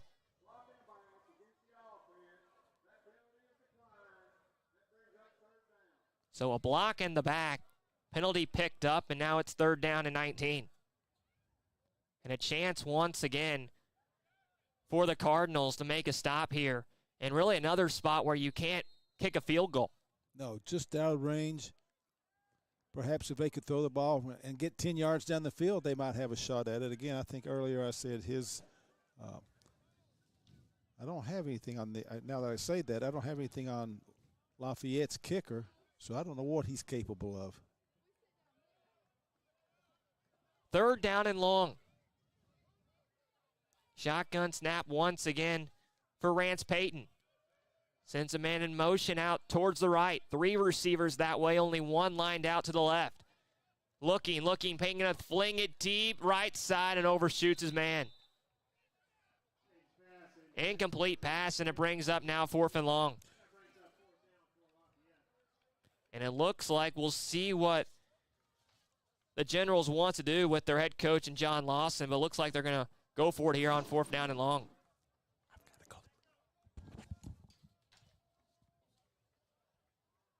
So 4th and long upcoming with 3:52 left before the half. They've gone for it 3 times in this ball game, and they'll go for it here on 4th down once again. Running back next to the quarterback to the right, and looks like we'll have a penalty. 2 receivers each way, but a jump on the defense. And a false start here on the defense for the Cardinals. So you push it up 5 yards, and now it's 4th and 14. And any momentum you can get with Lafayette here trying to get some points in a scoreless ball game. Lafayette's been inside Cardinal territory 3 times and trying to pick up 14. Need to get down to about make it the 11-yard line or so to keep the chains going. They're going to throw deep. Got a man left side inside the 10, down to the 5, pushing forward to the end zone. Close. Is he in? Officials waiting to roll, and he looks like he might be down to the 1. Plenty of time for Rance Payton, and got his man in Jackson Stevens wide open and just short of the end zone. Plenty of time by that offensive line. And Stevens almost works his way into the end zone. So 1st and goal with 3:43 left here, and a chance for the first points by either team at the 1-yard line. Payton gonna line up under center, as they're gonna bring a big set in here, and looks like we'll have a timeout. And a chance here in a game that's been back and forth out throughout this first half in this KHSAA first-round playoff game for Lafayette to take the first jump here tonight and punch one into the end zone. Plenty of time on the last play. We have a chance to go look back at it. And what a throw by Rance Payton, finding Jackson Stevens all the way down to the 1-yard line. And a second look at it here. And the lefty able to find his running back out of the flat and just short of the end zone, down to the 1-yard line. And a chance now to punch it in. Lucky that they didn't lose that ball. So close, so hopefully for them they can punch it in here. And as you said, a big momentum change. With both teams struggling offensively, it's good to have 6 points on the board. It's a Lafayette team that's won their last 2, trying to win here tonight, pushing towards the end zone. It's close. Did Payton get in? Officials ruling, waiting to rule. And we'll see what we get here on the first down play. Looks very close. Looks like he's just short. You know, we've seen that in college recently, John, and I don't see how a referee, if he doesn't see him cross the line, how he can award it, because when they get on the bottom of that pile, you know, anybody can scramble around and get a few extra inches there, but we don't have the benefit of video analysis like they do in college. So we'll see if we see another QB sneak here on 2nd and goal from the 1-yard line. Peyton again on the QB sneak, pushing forward. Is he in this time? It's close, and he's in. Touchdown, Generals. Lafayette takes the early lead here tonight, driving down the field on a big pick-me-up play to the 1-yard line by Jackson Stevens, and able to work his way into the end zone for 1 yard out is Rance Payton, and a 6-0 lead. So Peyton in and able to give Lafayette here the lead with 3:22 to go in the second. It looks like we might have a penalty marker down.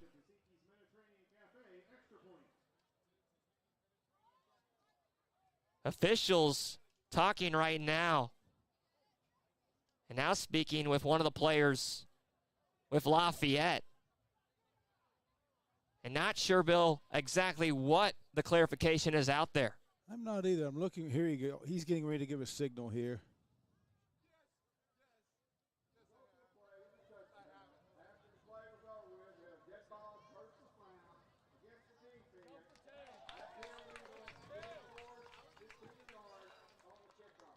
So they'll use it on the kickoff here. And a personal foul on the Cardinals, not one thing you want to see late into this first half. A little frustration coming out there, I'm sure. So 3:22 to go in the second. It looks like they'll go for two. And they will. They're going to throw a lob pass and incomplete. A tricky, risky play and trying to lob it up in the air and trying to hit McCuckey Taylor, the tight end, not able to make the catch over his head, and that's where we stand at 6-0. Second look at it, and just a high lob. Yeah, Buckeyes, a 6-footer, but that one was just about 4 yards past the end zone there. So unless he's got a 48-inch vertical jump, there was no chance of that one. Are you surprised they're going for two in a game that has been back and forth early on in a low-scoring affair here so far? I really am. Of course, sometimes coaches make those decisions before the game. They say, we get this first touchdown, we get ahead, we're going to run this trick play here. We've worked on it and catch them off guard. And, of course, that would be an advantage, an 8-0 lead versus 7-0. But just as it works against you as well. Now it's 6-0, so a touchdown extra point puts you behind. So, I think it was a risky play. I do. Check out this week's Birds Bonus column. Titles Playoff Business, plus continuous score updates at glycod.com. We'll have some scores and a lot to come on the halftime show and break down the first half and a kick away here with the penalty inside GRC territory at the 45-yard line. Cardinals about to get it back, and maybe why not try an onside kick here this far up? Well, I think it's a great idea. We'll see what they do, and they'll still kick it deep. But a whistle down and another yellow marker. We've seen a lot of penalties through the first half of play.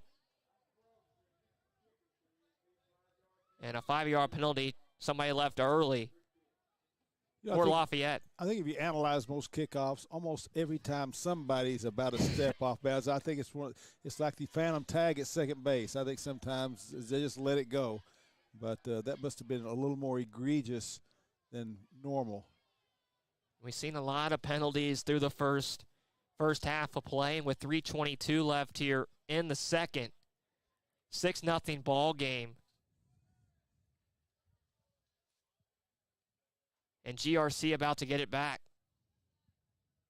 It's been a fun first half, a beautiful night. Bill Powell, John Baldridge, for all our crew, we thank you very much for being with us wherever you may be on this Friday evening. Kick away once again. This is a screamer off the bat and rolled past the 15, out past the close to the 10. Trying to take it back is the Cardinals. Get up past the 20 to the 21-yard line, and that's where we'll see the offense for GRC. Brandon, I don't know if it hit Brandon Nestor's shin. One of the guys that hit their shin, and they got a little lucky that they were able to come up with it quickly, because that could have been disastrous. for GRC. So a 6-0 ball game. And the Cardinals will start deep inside their own territory at the 23-yard line. That's where we'll see J.D. Paston, the senior quarterback, and the offense go to work. From the shotgun. 2 receivers each way, and they're going to keep it on the ground, go left side with it. Penalty marker down. Got about maybe 1 or 2 up to the 25-yard line. But we'll check the yellow flag. And we see a flag almost about every play here recently so far later in the first half. Usually where that flag was thrown, you can expect to see a little holding, but I don't know, it was after initial contact. It could possibly be a face mask. Let's look for the white hat and see what he has to say. 6-0 ball game here. Lafayette on top with 3:06 left in the first half, and Cardinals have had their opportunities, have got inside General's territory a couple of times, but have been put in third down and long situations and have not been able to pick up the first downs. Officials still meeting right now.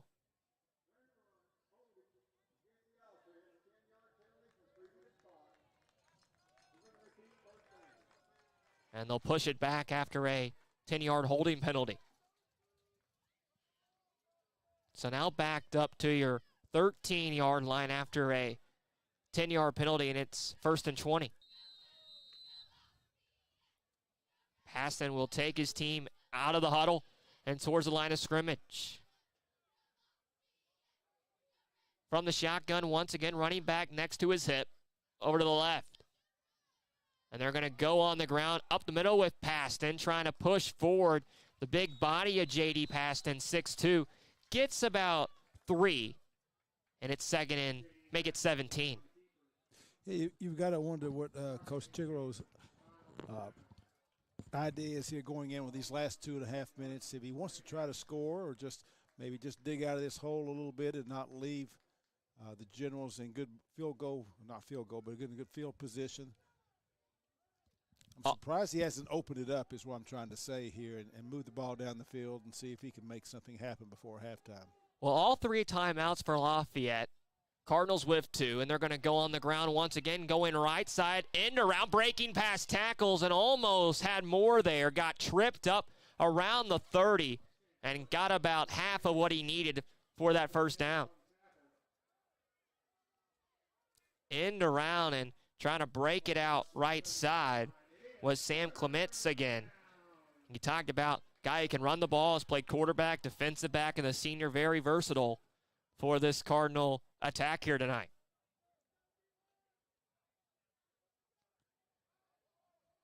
Third down and make it 4 here. Needing to get to about the 33. Going on the ground again is Paston trying to push forward. The quarterback picks it up, keeping his legs moving and all the way up to the 38-yard line. Paston bullying his way forward and picks up the sticks. Good call there to pick up that first down. Just a big, strong kid, and he's done a good job. I think every time they've ran that play, he's gotten 4 or 5 yards. 1st and 10, 1:15, and 2 timeouts. Do you start to go a little faster here after picking up a first down? I know that I would. I'd like to get something on the board here, particularly a touchdown. But so shotgun here, 2 receivers each way this time, and they're going to throw a pass here with Clements. Maybe thought about it. Sam Clements now going to run it and keeps his legs going right side towards about the 42. Looks like he was maybe about to throw the football there. The Generals brought the house. They put 7 people in the box and brought all of them. Let's see if we look at replay there. You can see, count the bodies. Just a lot of pressure. So a timeout used with 45.6 left here after a 2-yard pickup on first down. I think that timeout tells us what we were wondering. Do they want to try to score before the half ends? And certainly if that's the goal here, then you do call a timeout and try to get reorganized and put down a couple of plays that you think can be successful. Well, you talked about the freshman kicker, Hayden Crockrell, a long of 39 this year. You need to get probably to about the 30-yard line to even take a chance. Right. And right now, around their own 40-yard line for the Cardinals, trying to push forward here with 45 seconds left and one timeout now for GRC in this first half. It'll be interesting to see what Lafayette does here defensively. They try to pressure him, or they're going to drop back people in coverage and eliminate the big play or make the big play defensively. So it looks like you've got 7 people coming to put pressure on him. Pressure coming, throwing off his back hip here is Paston, and just got rid of it. Tried to scramble right side, and there was nothing there. So now 3rd down here and 8 at the 40-yard line. And Paston's been under a lot of pressure here in this first half when he has thrown the football. Needing to get to the 48-yard line, and Paston runs over to the sideline, gets the play he wants back in the huddle, and taking their time before the 3rd down snap.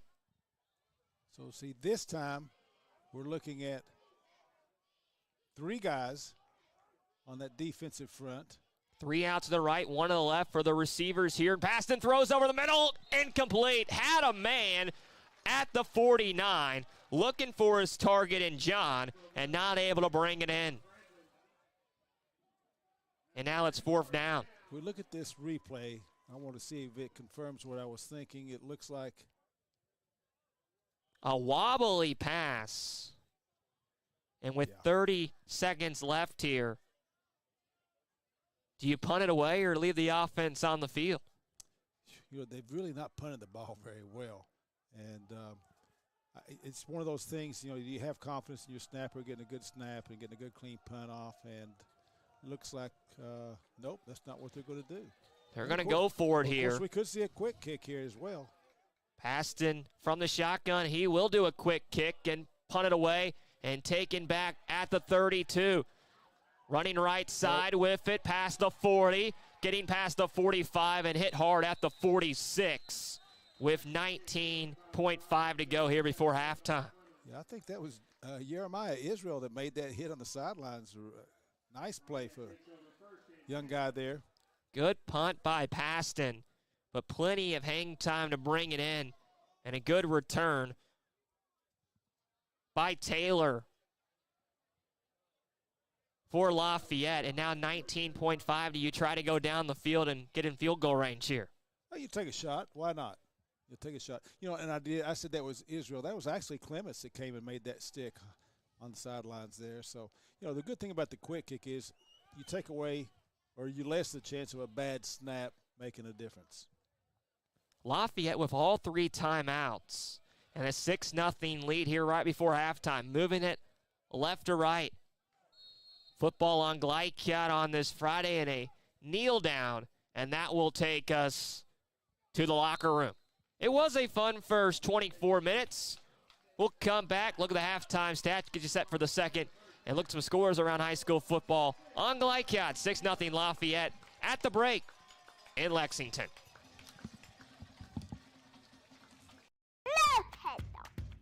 Children love Head Start, and you will too. Community Action Council's prep academies are hiring now.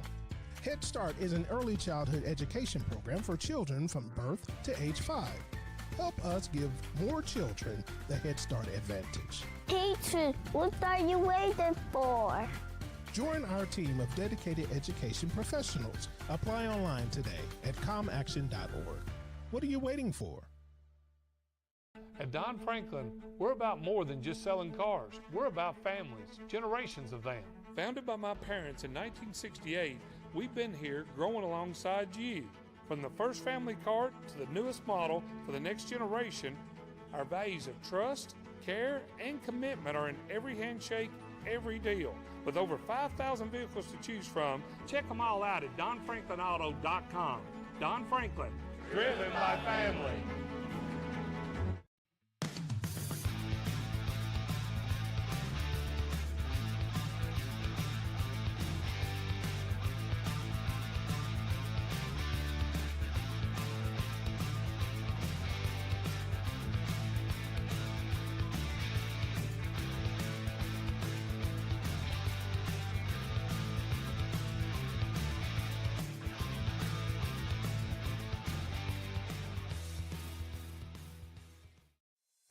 your window, door, and siding needs, contact the team at Elite Building Products. Their factory-certified, licensed, and insured contractors have been installing energy-efficient windows and doors for over 30 years. They also offer energy tax credits and military veteran discounts. Locally owned and open weekdays at 242 Wilson Drive, just off of the 27 bypass. For a free estimate, call 859-887-2440. Elite Building Products. Are you an HVAC and refrigeration tech looking for new opportunities? Tech24 is your single source for commercial HVAC, refrigeration, and kitchen equipment maintenance all across the country. We have exciting career opportunities with great pay and benefits in your area. To learn more, contact Brad at 864-549-8344 and check us out on the web at mytech24.com. 864-549-8344. Home of excellent service, support, and satisfaction, Lexington Outdoor Power Equipment is your one-stop mower shop. Family owned since 1985, Lexington Outdoor offers top brands like Husqvarna, Toro, Grasshopper, and Echo. Plus, free pickup and delivery. Located just 2 miles west of Douglas High School, they're open weekdays and most Saturday mornings. For more info, stop in or visit their website at lexoutdoorpower.com. Lexington Outdoor Power Equipment, the right equipment for the right job. A new year means next-level math, but even the best teachers can't always provide the personal attention each child needs. Magnesium has a solution to help any student excel. Our caring, highly trained instructors use a range of teaching modes that ensure true foundational understanding. We're not about rote memorization. The Magnesium method develops the critical thinking and problem-solving skills they need to succeed, with the option to learn face-to-face online at home or face-to-face at one of our 1,000 neighborhood learning centers. Magnesium, we're changing lives through math. Tonight's halftime report is brought to you by IBEW Local 369. Find out about their apprenticeship and training programs that help you earn while you learn. IBEW Local 369. Power up your potential. A 6-0 Lafayette lead at halftime here in the first round of the Kentucky High School 6A playoffs tonight. Back with Bill Powell and all our crew. John Baldrige here with you in the press box. And Bill, a slow first half for both teams offensively. Both teams had some turnovers on downs, but good defense both ways, and Lafayette with a lead here at the break. Yeah, just surprising to both of us. We were talking at halftime. Both teams come in with a throwing pedigree, if you will, and I think both of them just decided, you know what, I think we can run against this team, but statistically it's not really bearing out. Clements has got 59 yards on 7 carries. Maston on his quarterback draws there has got 31 yards, and then 18 for Israel and Turner respectively. But for Lafayette, they've got 23 yards from Tristan Taylor and 12 from Stevens. Not anything to really hang your, I say hat, but in this instance, hang your helmet on. Yeah. And so, again, I'm just really surprised that they've not dropped back. As we mentioned there earlier, you look at the quarterback for Lafayette, Rance. I mean, he threw the ball 198 times this year. And let's see, this half we've seen, what are we looking at here? Looking at stats. Well, you look at some of the 6 for 13. I've not seen that. You look at some of the first team numbers in the first half, and first downs, GRC with 7, Lafayette with 5. Rushing yards, GRC 21 for 108, and Lafayette 12 for 15. Only 15 rushing yards in that first half, and we talked about and trying to be not one-dimensional, and that's what we've seen a lot from Lafayette throughout this ball game, I really thought. Yeah, so it'll be interesting to see what kind of halftime adjustments they make and see if they change what they want to get done here. Well, they're bringing us some food. Why not? We'll take a break and come back, look at some of the team numbers as well, continue on with some scores on the halftime show. 6-0 Lafayette here at halftime in Lexington on Glide Cup. For any of your window, door, and siding needs, contact the team at Elite Building Products. Their factory-certified, licensed, and insured contractors have been installing energy-efficient windows and doors for over 30 years. They also offer energy tax credits and military veteran discounts. Locally owned and open weekdays at 242 Wilson Drive, just off of the 27 bypass. For a free estimate, call 859-887-2440. Elite Building Products. Calling all football fans. Come on down to Roosters, where the wings are hot, the drinks are cold, and the good times never stop. Roosters is where you can catch all the action of the game and enjoy a delicious meal. Choose from 15 varieties of sauces. Even try our burgers, salads, and out-of-this-world pizzas. Something for everyone at Roosters. Dine in, carry out, or let us cater. Open late for the Night Owls. Visit our Richmond Road location or off Nicholasville Road by Walmart. Are you a parent battling with raising your child in today's fallen world? You're not alone. The Operation Parent Handbook is your beacon of hope with info and guidance on social media, vaping, anxiety, and more. It's a resource that equips you with the guidance and conversation starters you need in your parenting journey. Use discount code KIDS at checkout to get 10% off any handbook. Visit operationparent.org to reclaim your confidence as a parent. Operation Parent, you've got this. Research has shown high school sports to be a great community influence.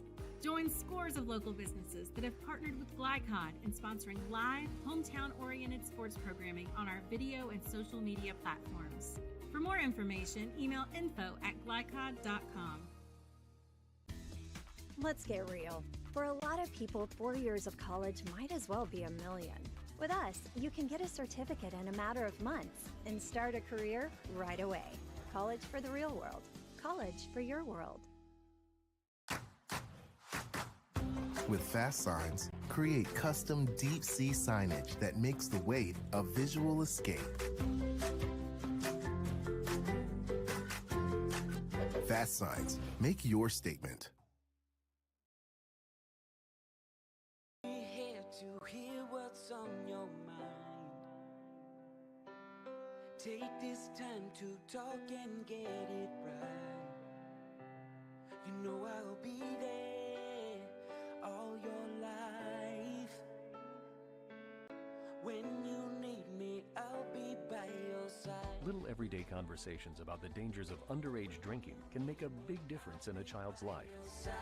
Talk, they hear you. You're watching Central Kentucky High School Football on Glycod. Halftime score, Lafayette on top, 6-0 here in Lexington alongside Bill Powell, John Baldridge. About 8 minutes or so before we get back to action in this second half. And Bill, we look at some of those team stats we talked about a moment ago, and you go back to the passing yards. Only 8 passing yards in the first half for GRC, 66 for Lafayette. They only have 15 rushing yards, as we talked about. But it's going to come back down to, I think, possibly a fumble, a turnover, some way in this ball game that you're going to get a break for one team to come out of here with a victory tonight. Yeah, again, I think we're going to it'll be interesting to see what kind of changes they make. GRC has some success running the ball on that one drive before the drive petered out there a little bit. But, again, I'm just really surprised with their passing attack that they've been successful with this year, had some success with, rather, and just not really seen much of it at all tonight.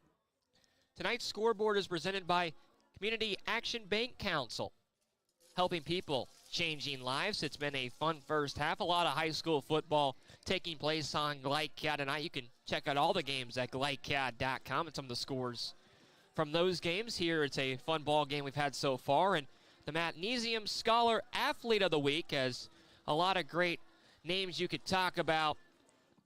But who's really stood out to us this week? And you have to go with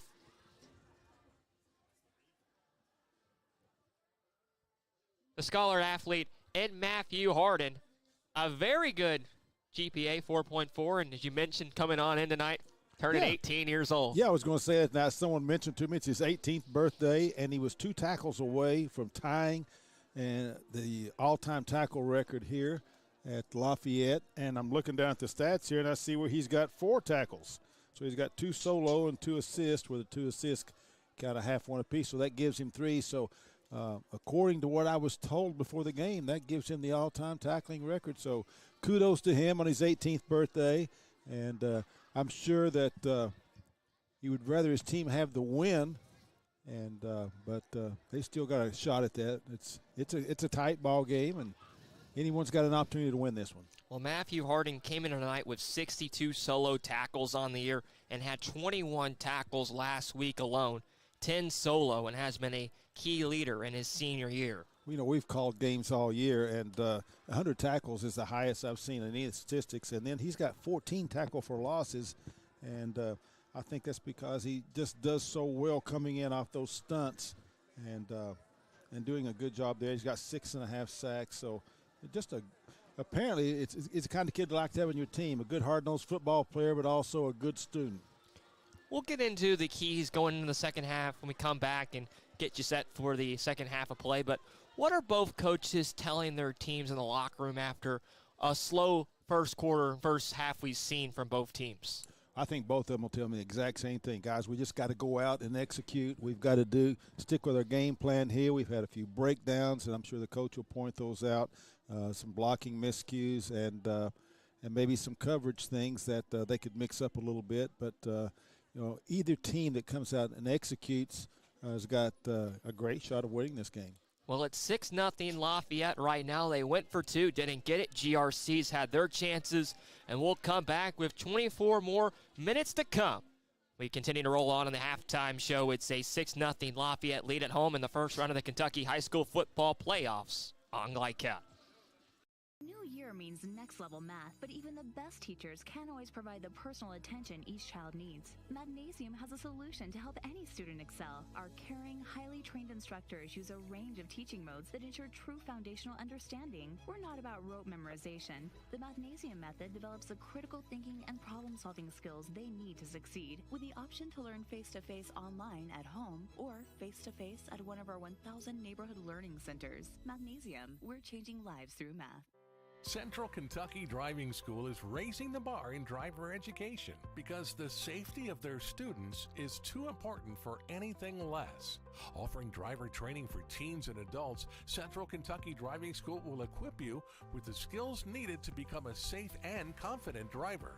A proud community partner, Central Kentucky Driving School invests in their students and families and guides you every step of the way. For more information, give them a call at 859-538-7775 or visit drivecky.com. People want to define Gen Z, but that's our job. I wait tables, but last week I built a field hospital.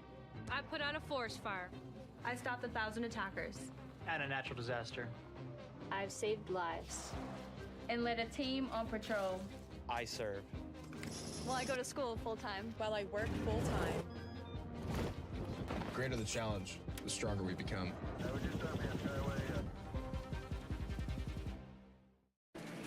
This segment of tonight's game is brought to you by the Kentucky Army National Guard. Serve your country while going to school or work full-time. Find your fit at nationalguard.com. 6-0 halftime score here, about to head to the third quarter of play between Lafayette and George Roger Clark. John Baldridge, Bill Powell, and Bill, we talked about the speech for both teams inside the locker room break, but when it comes down to the X's and O's, what needs to be done for both teams to move on to the second round of the playoffs? Well, they both tried to establish the running game, and not a lot of success there, and they may stick with that. We'll see. I mean, I think that they had an idea going into this that they could run against the other team, and it hasn't necessarily played out to either team's hopes so far. But I would imagine both of them would probably go back to their passing game a little more at least, and because that's what they've been successful with most of the year. Cardinals have won the last two matchups, and Lafayette, since 1999, has won 9 of the 14 last matchups against this George Roger Clark team here at Lafayette High School tonight. Hey, good crowd here on hand, enjoying this night of fun. And Bill, there's no feeling like really playing a first-round playoff game. You went through it a lot, not just with football, also coaching high school baseball. What's that like, going through the playoffs, having a run, trying to put a run together and take your team as far as you can go? Oh, it's just exciting.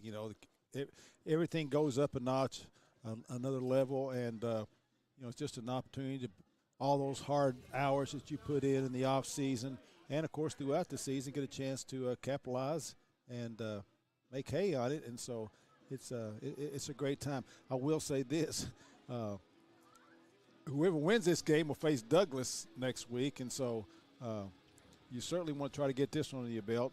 Not that either team can't win that game, but it's a tall order. So, but both teams need this to help build their program out. Both coaches are trying to rebuild these programs, and so they'd like to get a win here tonight, regardless of what happens next week. Frederick Douglass, a win last night, a tough task for either team next week, a long week of practice getting ready for that, but trying to have a fun Friday night and pick up a victory here. And if you're interested in corporate partnership with GlideCat, our aim here at GlideCat is to get you invested with all high school athletics on our platform at GlideCat.com, and drop us a note all season long.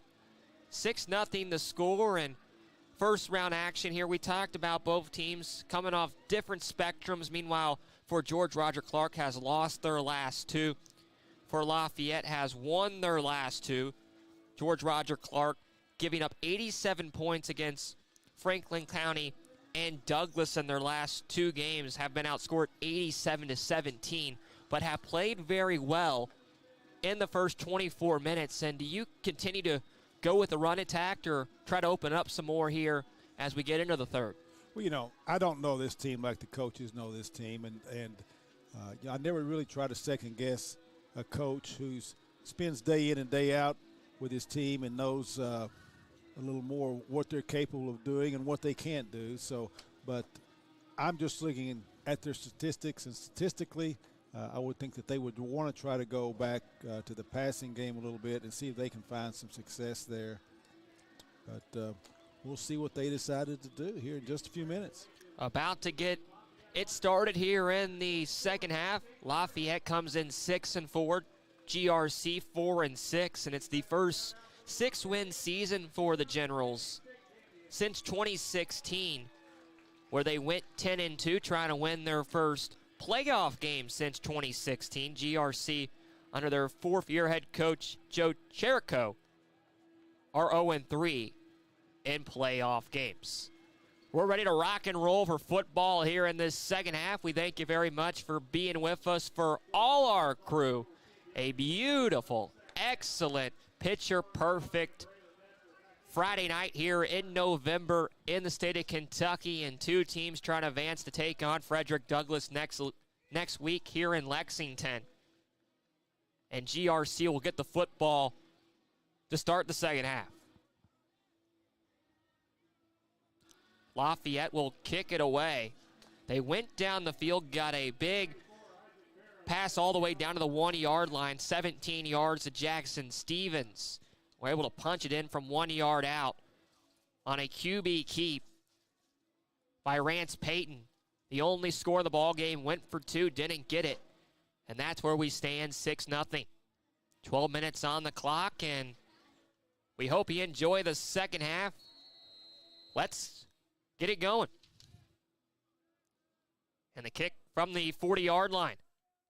On the ground, a screamer, and it's going to be taken at the 50, able to fall on top of it by GRC. And a low screamer, and right there, the front of that kickoff team able to get on top of it. Wow, Scotty Mitchell there came up with that ball cleanly.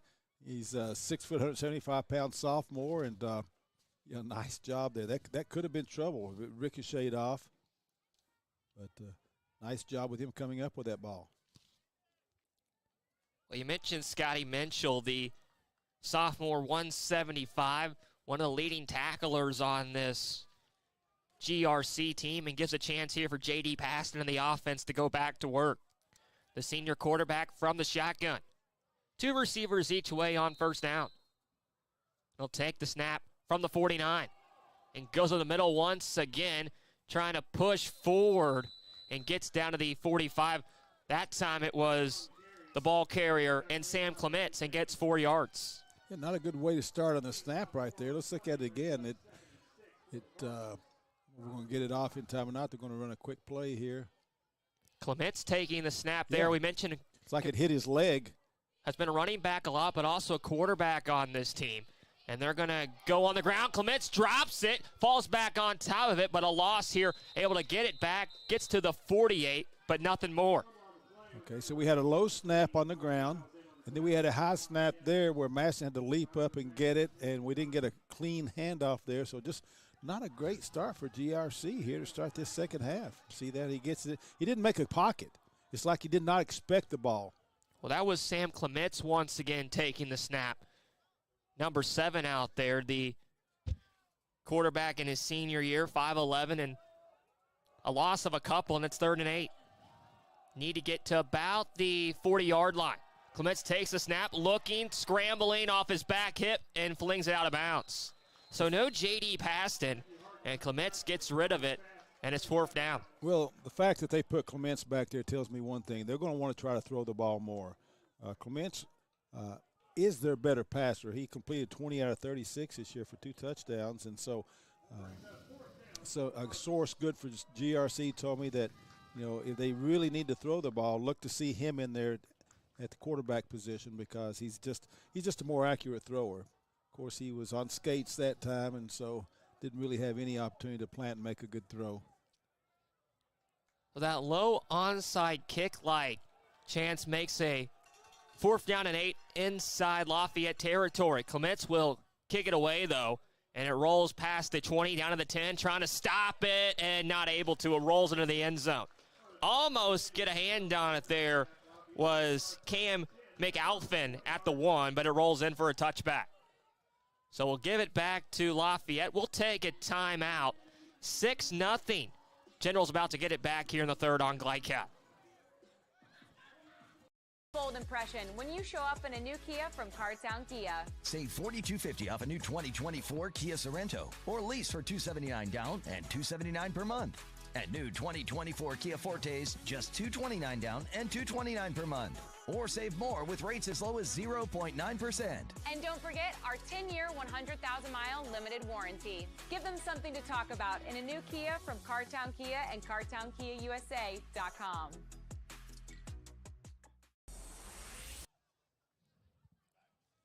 Six-0 ball game. Lafayette about to touch it for the first time in the second half, and they'll go on the ground, left side, trying to turn the corner, and not much room for Tristan Taylor. Wrapped up, and it's 2nd down.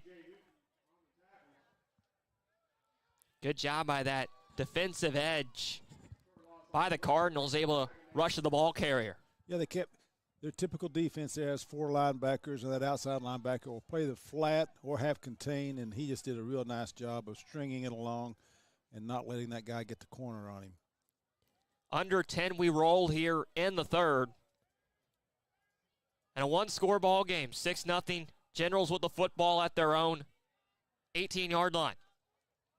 Shotgun snap, looking here and trying to throw deep as Peyton. Wobbly pass, but it's caught past the 35 all the way to the 37. It was up in the air, but Taylor able to bring it in and move the sticks. Wow, I got to tell you, I thought they were very lucky on that. He just threw that ball, seemed to hang up there for a long time, but nobody was able to react in time to get there and get an interception, just barely over the outstretched hands there of number 4. I think that's Kamani John. And so a fortunate pickup there for Lafayette. Terrence Taylor, the receptionist, and moves the sticks for a 19-yard pickup to the 37-yard line. Barking out instructions once again is Peyton. We're running backs both to his hips. He'll send a man out in the flat out to the left, and a shotgun snap and a whistle down. Yeah, had a couple of guys in motion at that time, and of course, just can't do that. So we'll check the yellow marker here.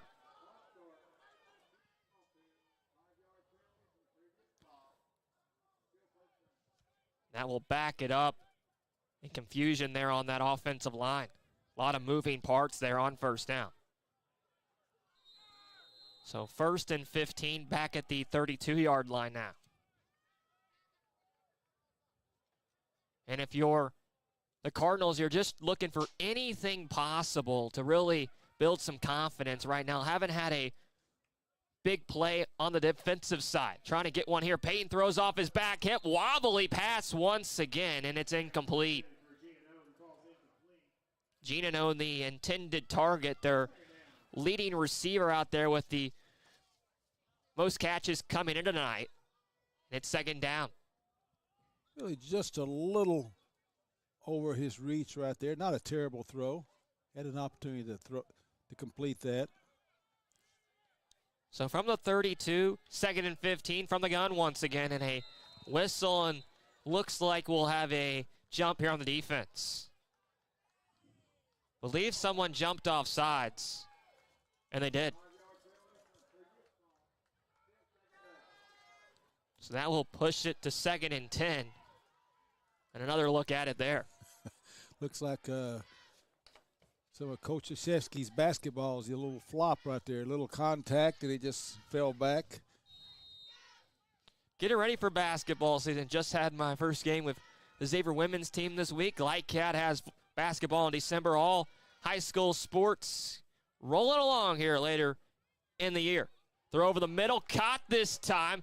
Gianna staying on his feet past the 50, down past the 45, and keeps his legs moving all the way into GRC territory to the 40-yard line. Really nice play by John there. I was scared when he went back, and I thought he's going to lose some yardage on this, but he did a really nice job of just breaking a tackle there and giving a really good effort.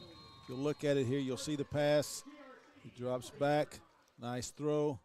Then he comes back and goes back a little bit, but slips a couple of tackles, and great effort there, getting the ball down to the 40-yard line. Wasn't Gion, it was Colton Coleman on the reception, his first tonight, and all the way to the 40-yard line. 8:25 to go here in the third, and they're going to keep it on the ground on first down, right up the middle, and gets 2 yards on the carry. So just slow and methodical drive here, trying to wear down GRC is that general offense.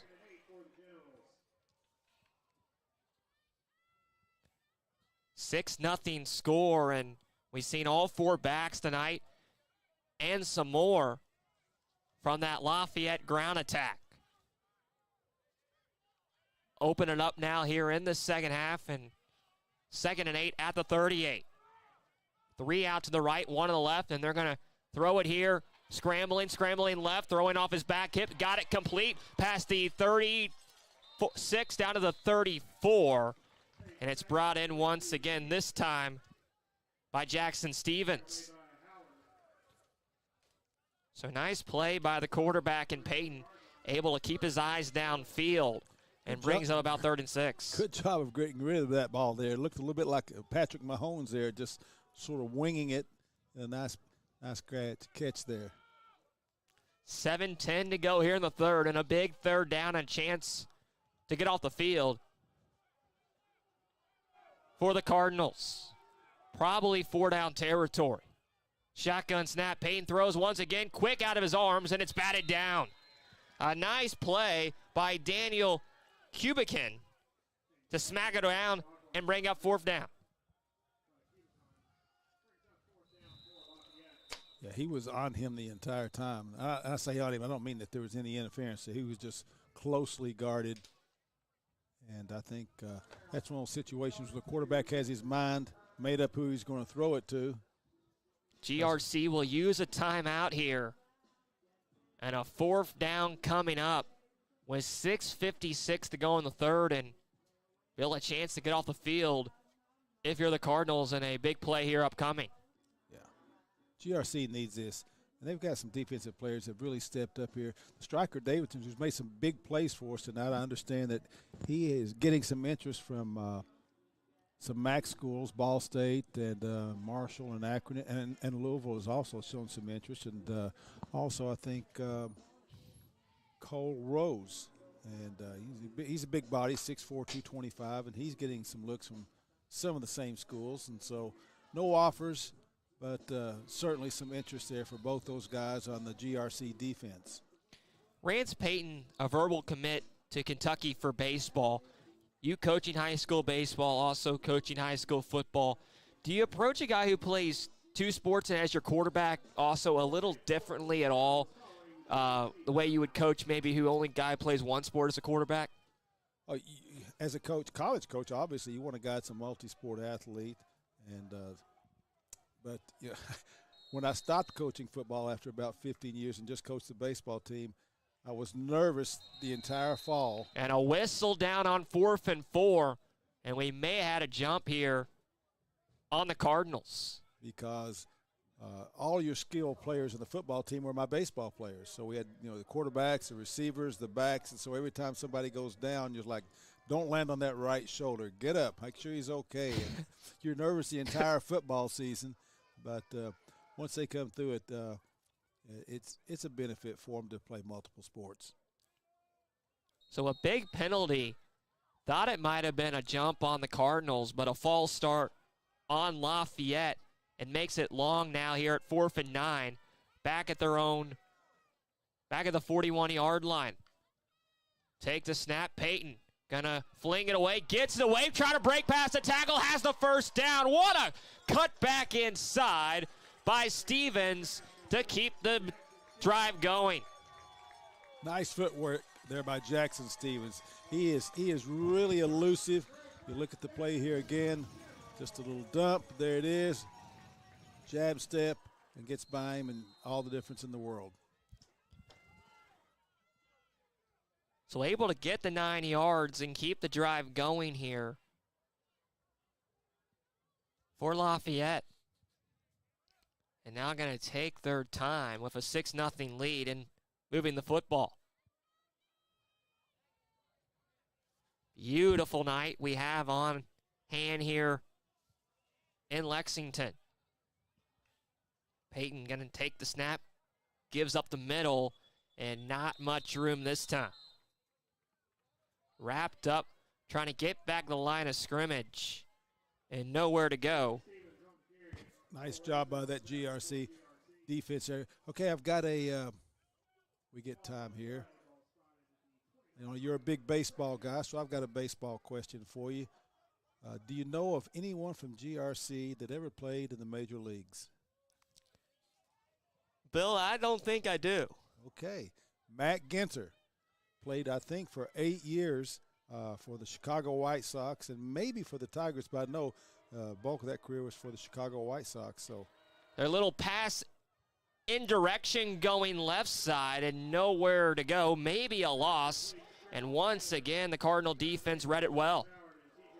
But I don't think I know that name. Yeah, Matt was a heck of a high school baseball player here. Went and played Mississippi State, pitched in the College World Series for Mississippi State, and just one of the great players of all time here in high school baseball in Kentucky. He was there at the same time, I think, or playing at the same time, Brad Wilkerson, I think, that went to Florida. I think they might have faced each other in the College World Series. 3rd down and 13.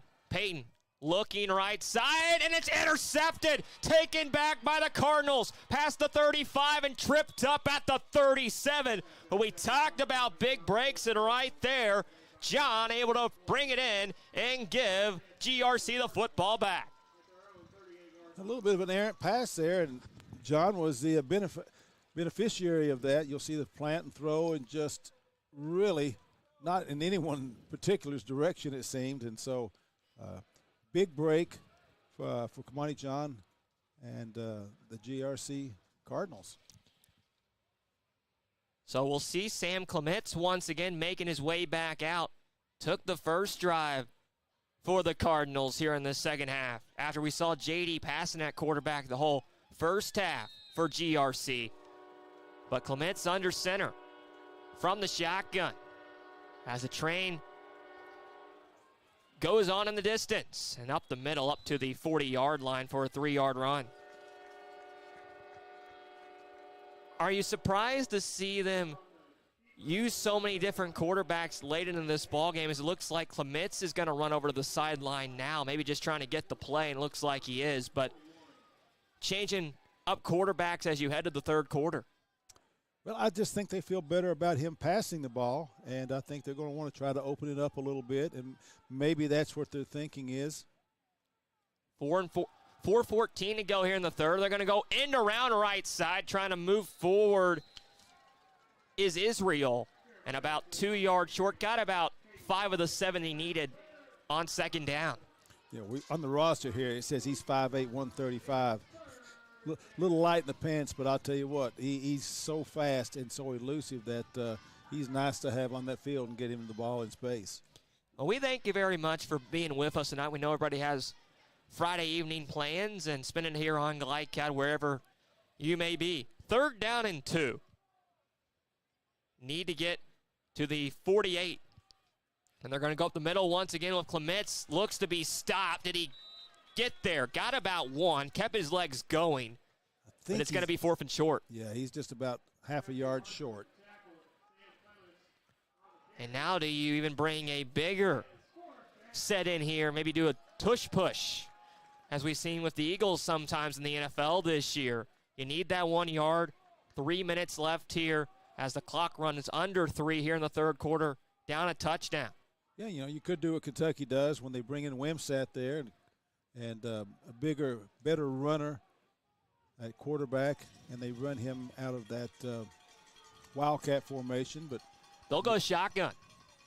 Clement's going to take the snap, go up the middle once again. He's going to push forward to the 50 and has the first down.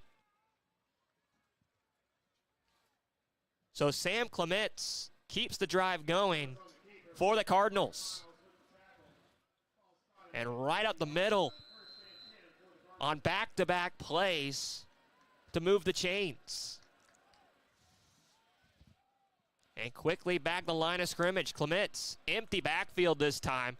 And he's going to try to do a little quick pass, and we got whistles down before the pass in the backfield.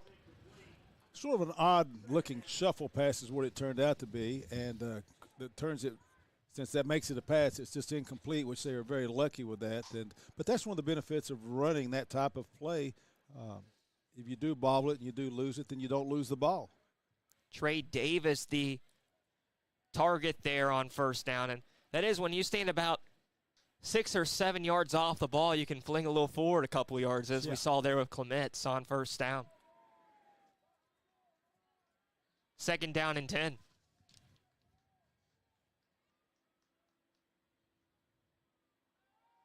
Clements looking, throwing left side's got a man complete at the 31-yard line. And that's why they put him in there, John. You can see that he threw a nice tight spiral. He's got a good arm, and you can see why his completion percentage is high. I think they just feel like maybe they can throw the ball better with him in there, and that's why he's in there. Gunnar Martin brings in the catch, and inside Cardinal territory. A big play on 2nd down, and a chance here for GRC. 1st and 10 once again. Clements up the middle once again, has a hole, pushing forward towards the left hash marks this time, and able to get close to that first down sticks. And there's the benefit of getting your passing game going a little bit. Just seems to open up a little bit for your running game. And he's a shifty little runner. He carried the ball coming into this game 51 times. Not a lot of yards, 168 yards, but he is someone that they count on running the ball some. And he's got some nice running ability. They'll give him the first down, got 10, and 150 as the clock rolls here late in the third. Moving it right to left, and GRC about trying to punch it in. Clement's going to go up the middle of this time, and he's wrapped up. Blocking fell apart, and he was thrown in the backfield. I didn't see who that was that came through, but he came through pretty free. Let's look at the replay here, and we're going to see that, he just comes from. Clement's nowhere to go. A job well done by that big front for the Cardinals. A loss of a couple. And the clock rolling now as we reach under a minute in the third quarter. Clement's going to take the snap, looking right side's got a man that way towards the corner. Touchdown, George Roger Clark. What a throw by Sam Clements. Hits his man in stride for the touchdown. Great throw. You know, he was, I don't want to say he was wide open, but he certainly had his man beat, and you got to wonder that ball's floating up there. It's almost one of those cases where, like, you're just wide open, and I've got to catch this, and sometimes they drop it. But fortunately for them, he did come through with a catch. And if they can put this PAT on there, they will take the lead. Cam McAlphin with the touchdown. The extra point is right through. The third touchdown catch for McAlphin this year, but the biggest on the season for George Roger Clark. We'll take a break. Under a minute left here in the third. 7-6 GRC on Glycat. We all make choices about alcohol. Kids make choices whether to drink or not. Bye, Dad. Bye-bye. Remember, I'm going to Alex's party tonight and sleeping over. Have fun. Hey, remind me about that party again? And adults make choices whether to talk about it. That's true of parents and every other trusted adult in a kid's life. Kids want to know our expectations, and they want honest answers in everyday conversations. So talk with your kids and help lead them on a positive path. Because when you talk, they hear you. You're watching Central Kentucky High School football on Glycod. So the senior J.D. pass into the senior Cam McAlphin into the end zone for a touchdown pass with 53 seconds left in the third quarter. And a 7-6 GRC lead, their first lead tonight. And what a response right there after the interception. All the momentum back to the Cardinals. And Bill, if you're Lafayette now, got to go down the field and try to regain this lead. As I believe there was a 15-yard penalty after the touchdown on the extra point. Unsportsmanlike on the Cardinals. So they'll have to kick it back inside the 30 at the 25-yard line. So that could come back and bite you here, as field position is going to be very important through the last 12 minutes. Absolutely. That whatever they did right there to get that 15-yard penalty, that could be the difference in the game. Let's hope not for their case, but certainly could be. So they'll kick it away at the 25, and this one will roll screamer again out towards the 28-yard line, and the Cardinals were able to make the tackle at the 32. And that's where we'll see the Lafayette offense. As we mentioned, if you're interested in partner partnership with Glycat on our high school athletics platform or have a program idea, drop us an email all season long at glycat.com. What do you expect to see as Rance Payton goes back out there? Do you have to open it up more? Do you slowly try to make your way down the field again after throwing an interception on that last drive? That's a good question. And, again, I think that they are probably going to try to throw the ball just a little bit.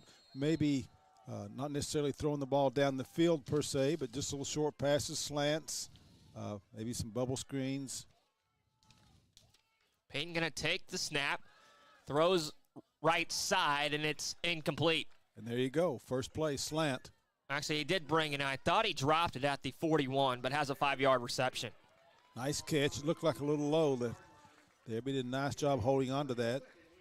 So quickly out of the hands of Payton once again. Wow. From this angle, it does look like it hit the ground, doesn't it? But nice catch. Found his man in Taylor. Give him 8, and it's 2nd and 2.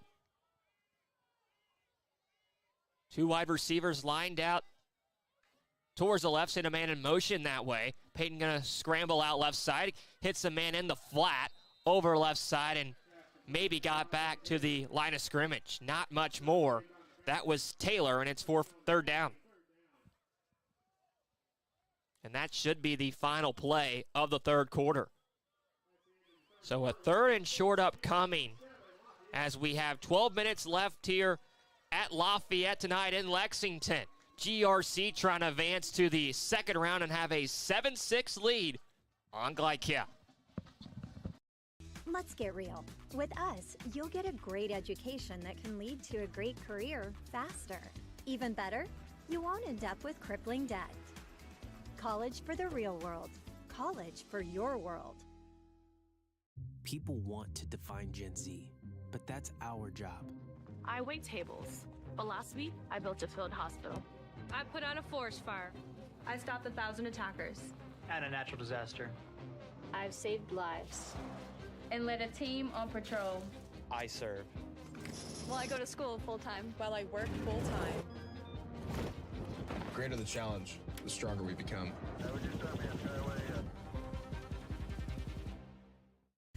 Let's get real.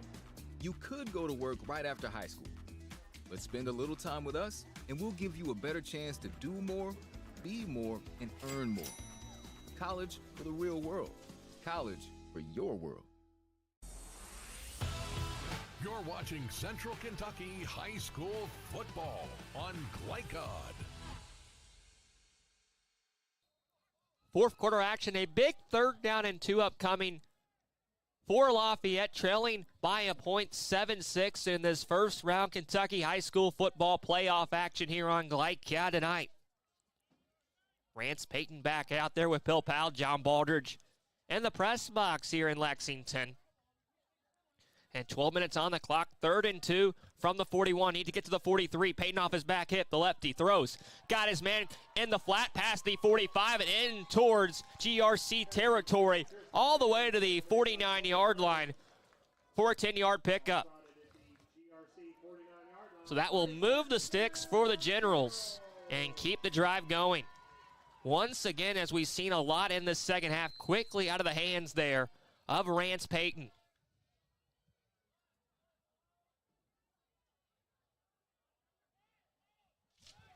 Payton back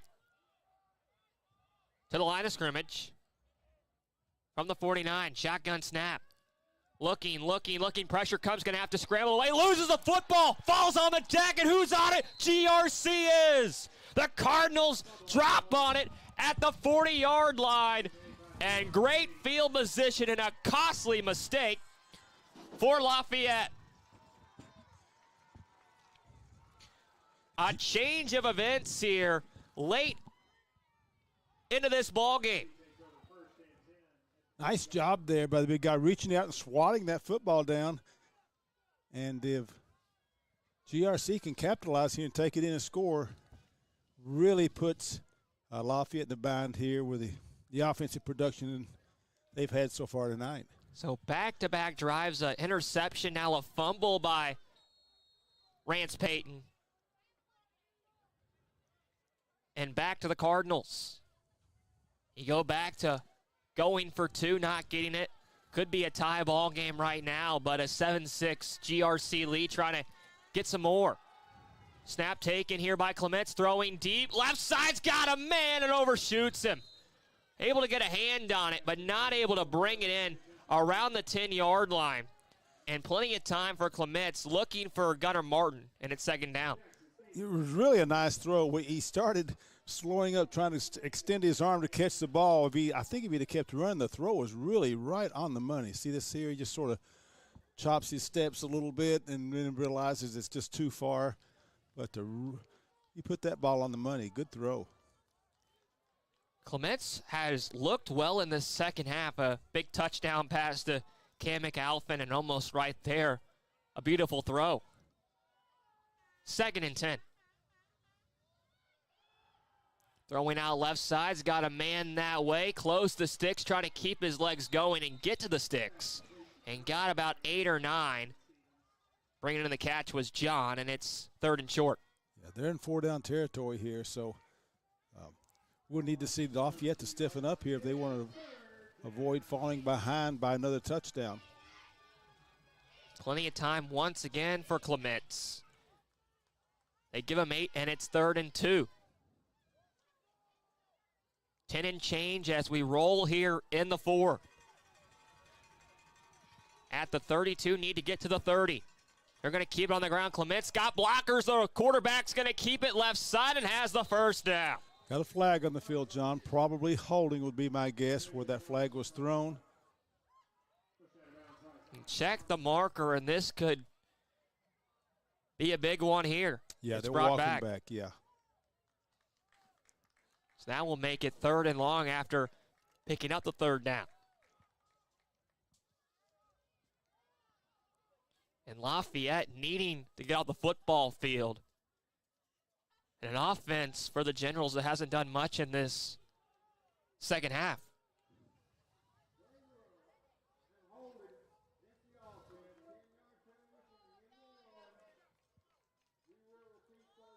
So that will push it back to the 42-yard line and make it 3rd down and 12. They'll actually mark it, correction, at the 40-yard line. And it's 3rd and 10.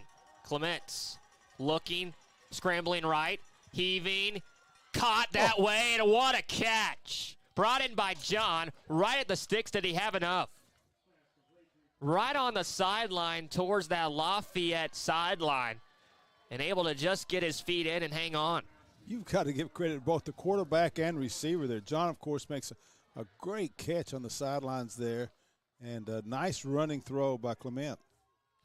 Just short, about a yard short of that first down. So 4th and 1 here at the 31-yard line.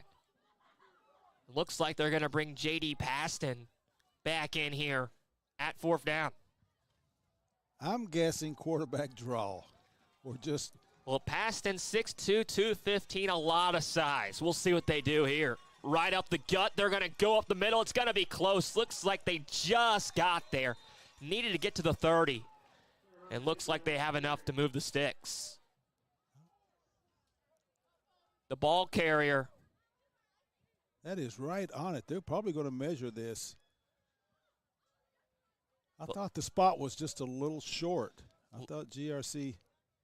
Landon Belcher, the sophomore, with the carry. And we might get the chains out here to see where this ball is marked. And they are going to bring the chains out, Bill. And see if he had enough for the first down. Very close there. He's either going to have it by an inch or two or short an inch or two. I believe it's that close. So the officials coming out to see if he had enough for the first down. And he might be short, and he is. So up the gut on 4th down, just short, and the Generals get it back. What a change of events. Critical spot there. I'm not saying it wasn't the right spot. I'm just saying it. I thought he'd gotten past that 30 just barely, but referee was closer, and he could see it better than I could. So with 10:17 left here in the 4th, back to Lafayette down a point. 7-6 if you're just joining us tonight. It's been a defensive affair, but an interception and a fumble by Lafayette here in the second half has put GRC on top, but the Generals get it back after a turnover on downs on 4th and short. Rance Payton back out there. He's going to hand it off on first down, trying to go left side and wrapped up right at the line of scrimmage. Maybe a yard, but not much more. Ball carrier Jackson Stevens there, who's been active tonight. As we go under 10 here in regulation and trying to get that offense going is Lafayette.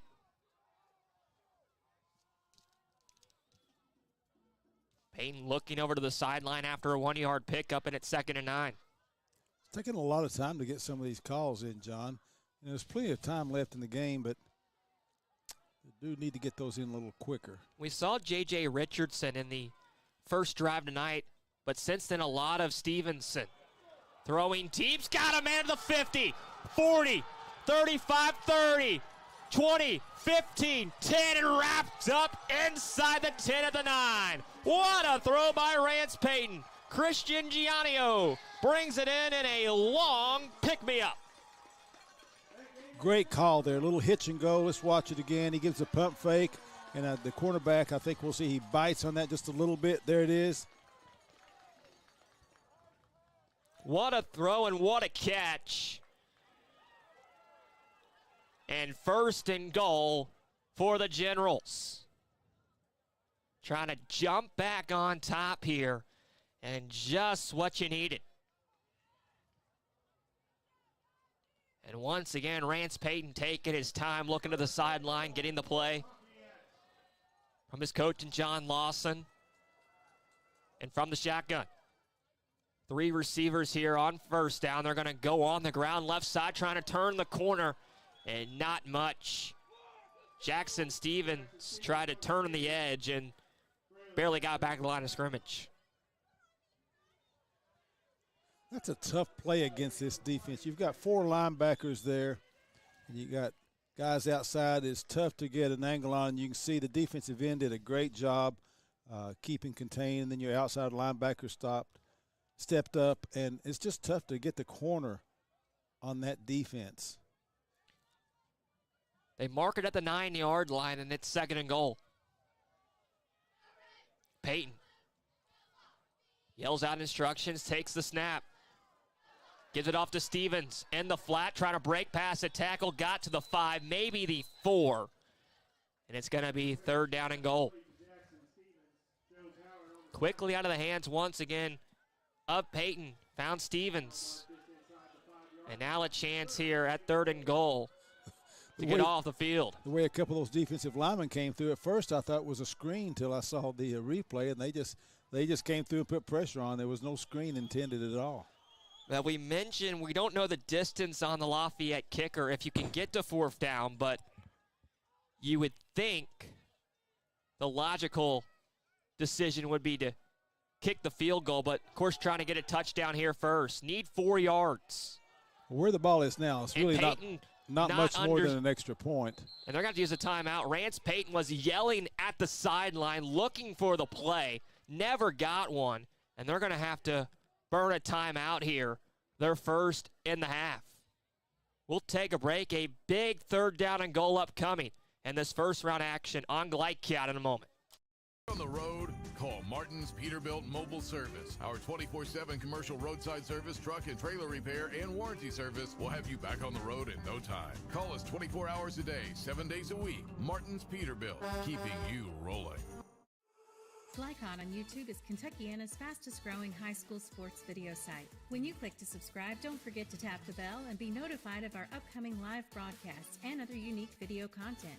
Subscribe for free now at youtube.com/Glycon. You're watching Central Kentucky High School Football on Glycod. Generals need 4 yards on 3rd down, down a point in this 1st round action here in Lexington. Bill Powell, John Baldridge, and Bill, we'll see what they decide to do here. Needing 4 yards, looks like they're going to go from the shotgun. 3 receivers to the right, nobody to the left, running back next to the quarterback. Payton takes a snap, pressure comes, throws over the middle, and almost intercepted. Wow, that was just really lucky that they got away with an incompletion there as opposed to an interception. We look at this again right here. There were 3 defenders there, and he tried to run a little crossing route, and you can see number 5 there. Trey Davis almost with the pick. Almost with a pick right there. Looking for Turner. And it does look like, as I mentioned a moment ago, they're going to kick the field goal.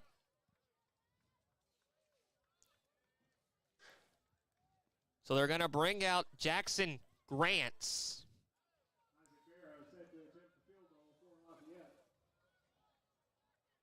Excuse me.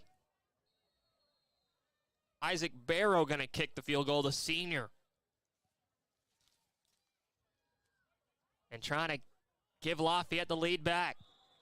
And a whistle down, and not what you want to see when you have a chip shot. Going to have to push them back, it looks like, if this is one on the offense. It's against the defense.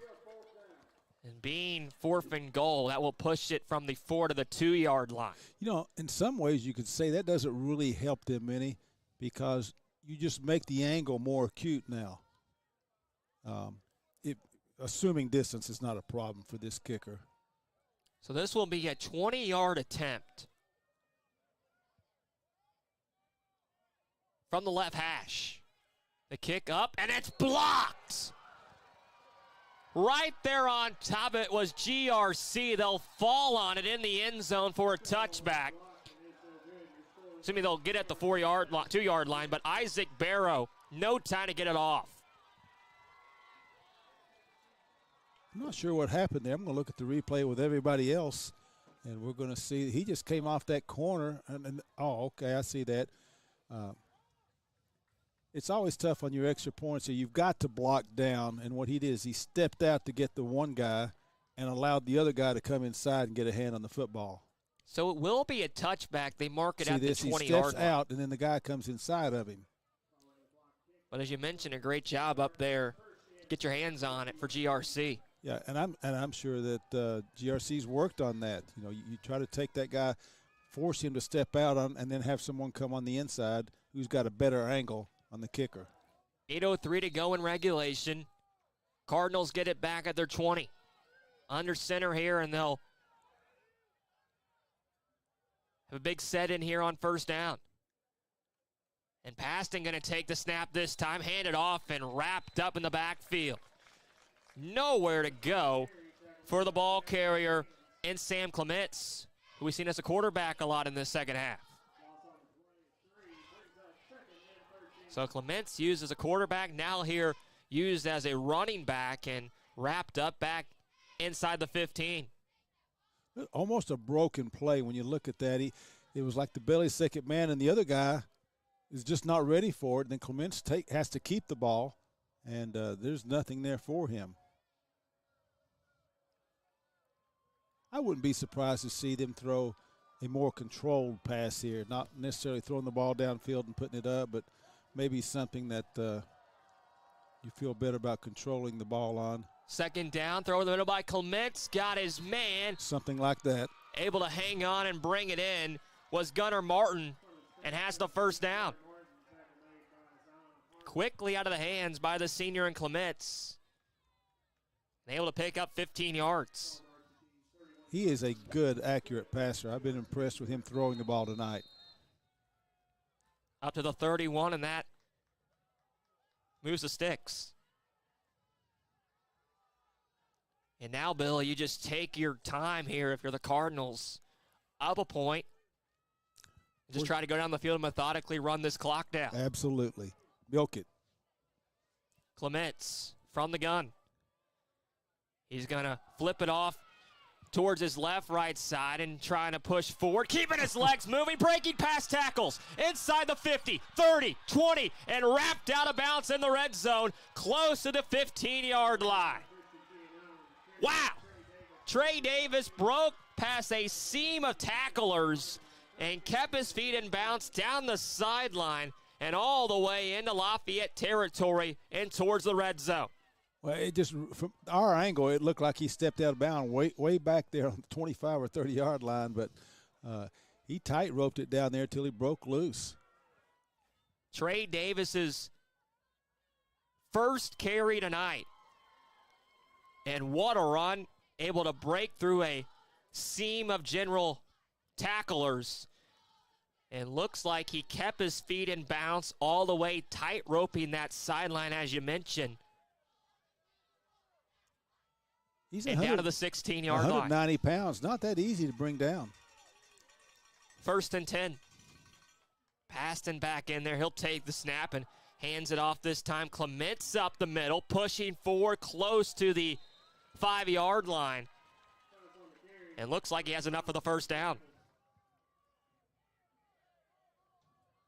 So this is a huge momentum drive here for GRC, trying to ice this game away. You could almost see the frustration here on Lafayette, seeing this game slip away from them. Kids got their hands on their hips and just really frustrated. Games seem to be very reachable and winnable for them, and now it seems to be slipping away. So They don't need to give up yet. This is a big stop here. 2nd and 1. They mark it after a 9-yard run. 5:45 to go in a 1-point George Roger Clark lead. In around, going left side and able to get into the end zone. Israel! Touchdown Cardinals. And a late marker down. Looks like this will be after the play. But a big touchdown drive right there put together by George Roger Clark. He's just so quick.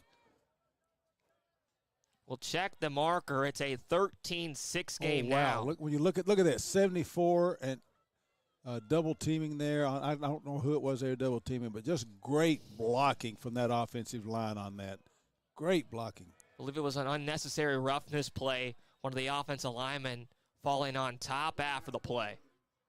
We got an injured player down as well. You see 74 and 19. They're sticking with this guy. They're staying with him and just double teaming him and just keep on going.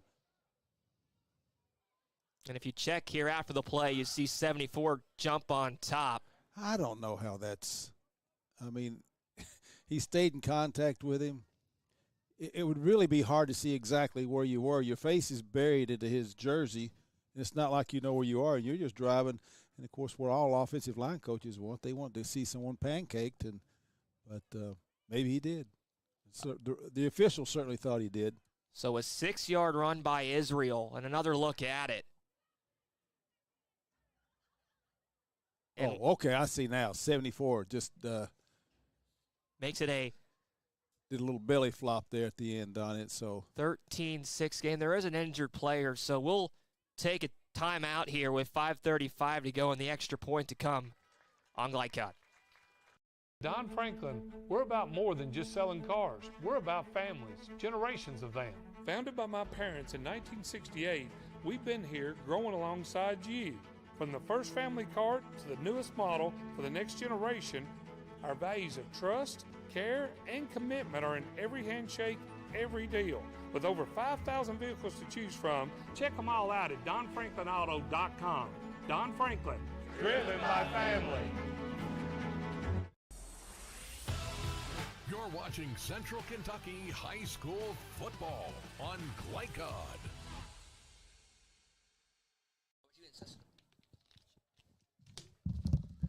You know, John, after we got 3 looks at that, I can see why they called that.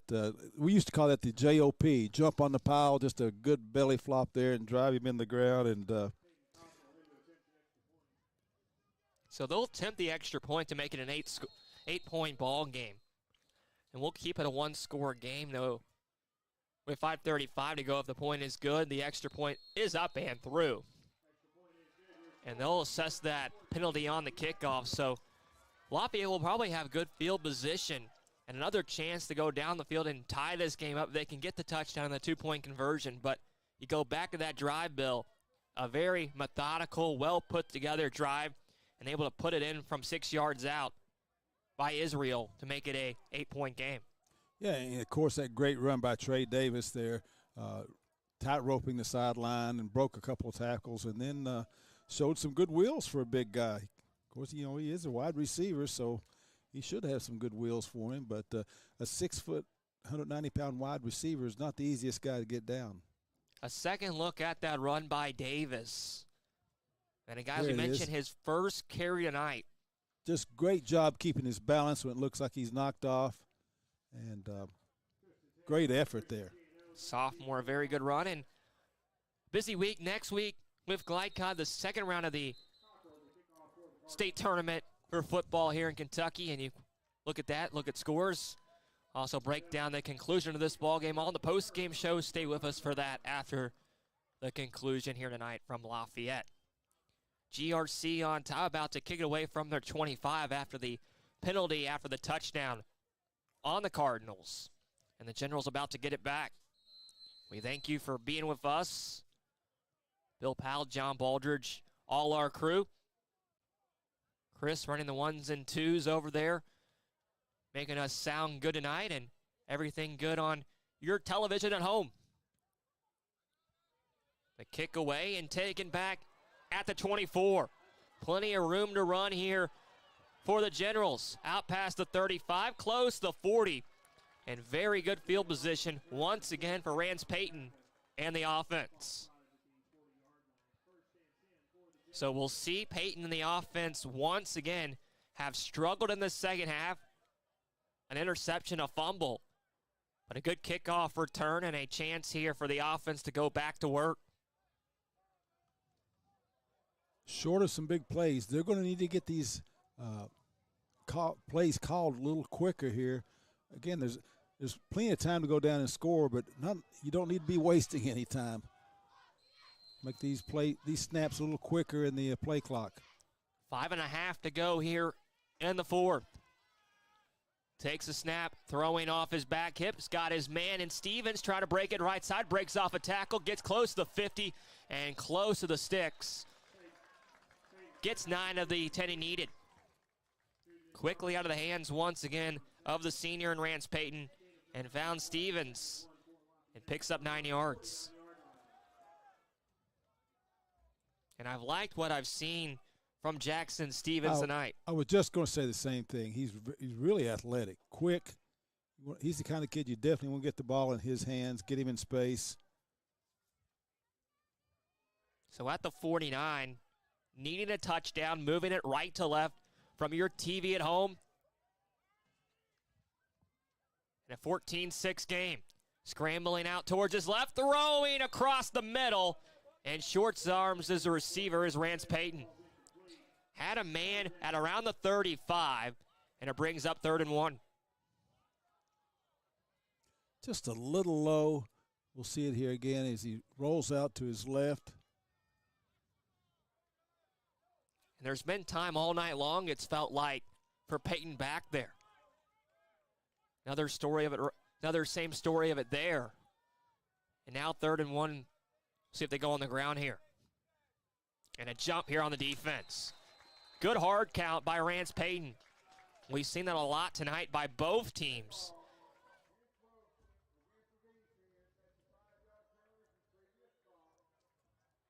And that will move it into GRC territory in a first down. You know, you get frustrated with these high school kids sometimes because they're not disciplined, but yet you still see it on D1 football on television.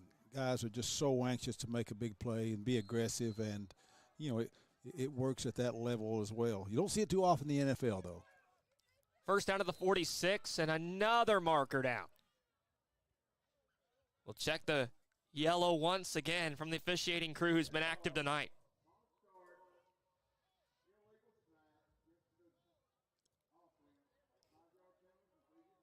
That will make it 1st and 15 as they push him back to the 50-yard line. So it's been a little sloppy, it's felt like, in the second half by Lafayette. And really throughout this ball game to get their offense going. Do have the touchdown, but needing to put a successful drive together here to come back and tie this thing up. 4:37 to go. They'll send a man in motion right to left. Payton scrambling once again towards his left. Throws, got his man bobbled and incomplete. A nice hit and a yellow down. A yellow marker, could be a late hit. I don't think it was a late hit. I think they're going to call that targeting. He did not allow the receiver an opportunity. I think that's going to be the call. Back in the old days, those were kill shots, but let's watch it right here. You can see the receiver never gets a chance to come back and put his foot on the ground. And that's Kamani John, who's been active tonight on offense and defense with the hit there. Back in the old days, you just call that a great hit, but no more. When we're looking out for safety for these young players, and of course the NFL players as well and college players, you've got to allow that receiver an opportunity to get his feet back on the ground, because it makes him a defenseless player, and he took quite a lick there. So slow to get up as the medical staff out there checking on the injured player here for Lafayette in a close ball game we've had.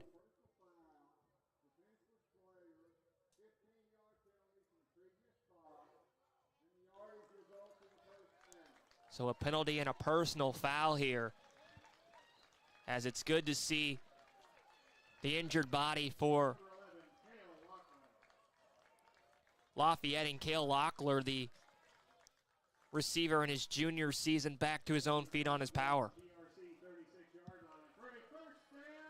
And that moves it to the 36-yard line and a first down here. Yeah, really good to see him up moving around, and he doesn't want to come out of the game. He's back in the huddle there, so just got jarred pretty good and just need a few moments there to collect himself. He is going to walk off the field. So I think he has to set out a play, though. Yeah, the junior has played very well this season for Lafayette. Will have to at least sit out for one play. As back to the huddle and the line of scrimmage go the Generals. Needing 8 points in a 14-6 ball game here late into the fourth quarter. Two receivers lined out each way on first down. From the 36-yard line. And Peyton from the shotgun running back next to him. Takes the snap, going to throw over the middle, caught and brought down right away. A good catch, maybe a 1-yard pickup. Yeah, really nice catch because the ball was thrown behind him. If you see on the replay here, he reached back. And another yellow marker down. Could be another late hit or unnecessary after the play. But a nice catch as we'll check the penalty. Officials meeting around the 37-yard line. I saw the Lafayette players clapping, so it would make you think it was against GRC, but who knows? Maybe they were trying to influence the official. Lafayette took a 6-0 lead, GRC 14 unanswered. And the Generals trying to go down the field.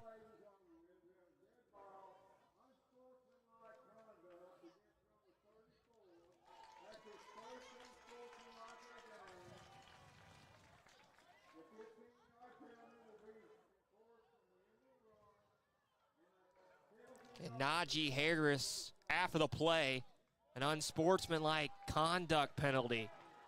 And that will move them all the way for a first down at the 22-yard line. So costly and sloppy mistakes here. Back-to-back unnecessary penalties on GRC. And right outside the red zone. Be 1st and 10 for Lafayette. And the officials still talking right now with the GRC head coach and Joe Cherico. Finally, Cherico makes his way back to the sideline.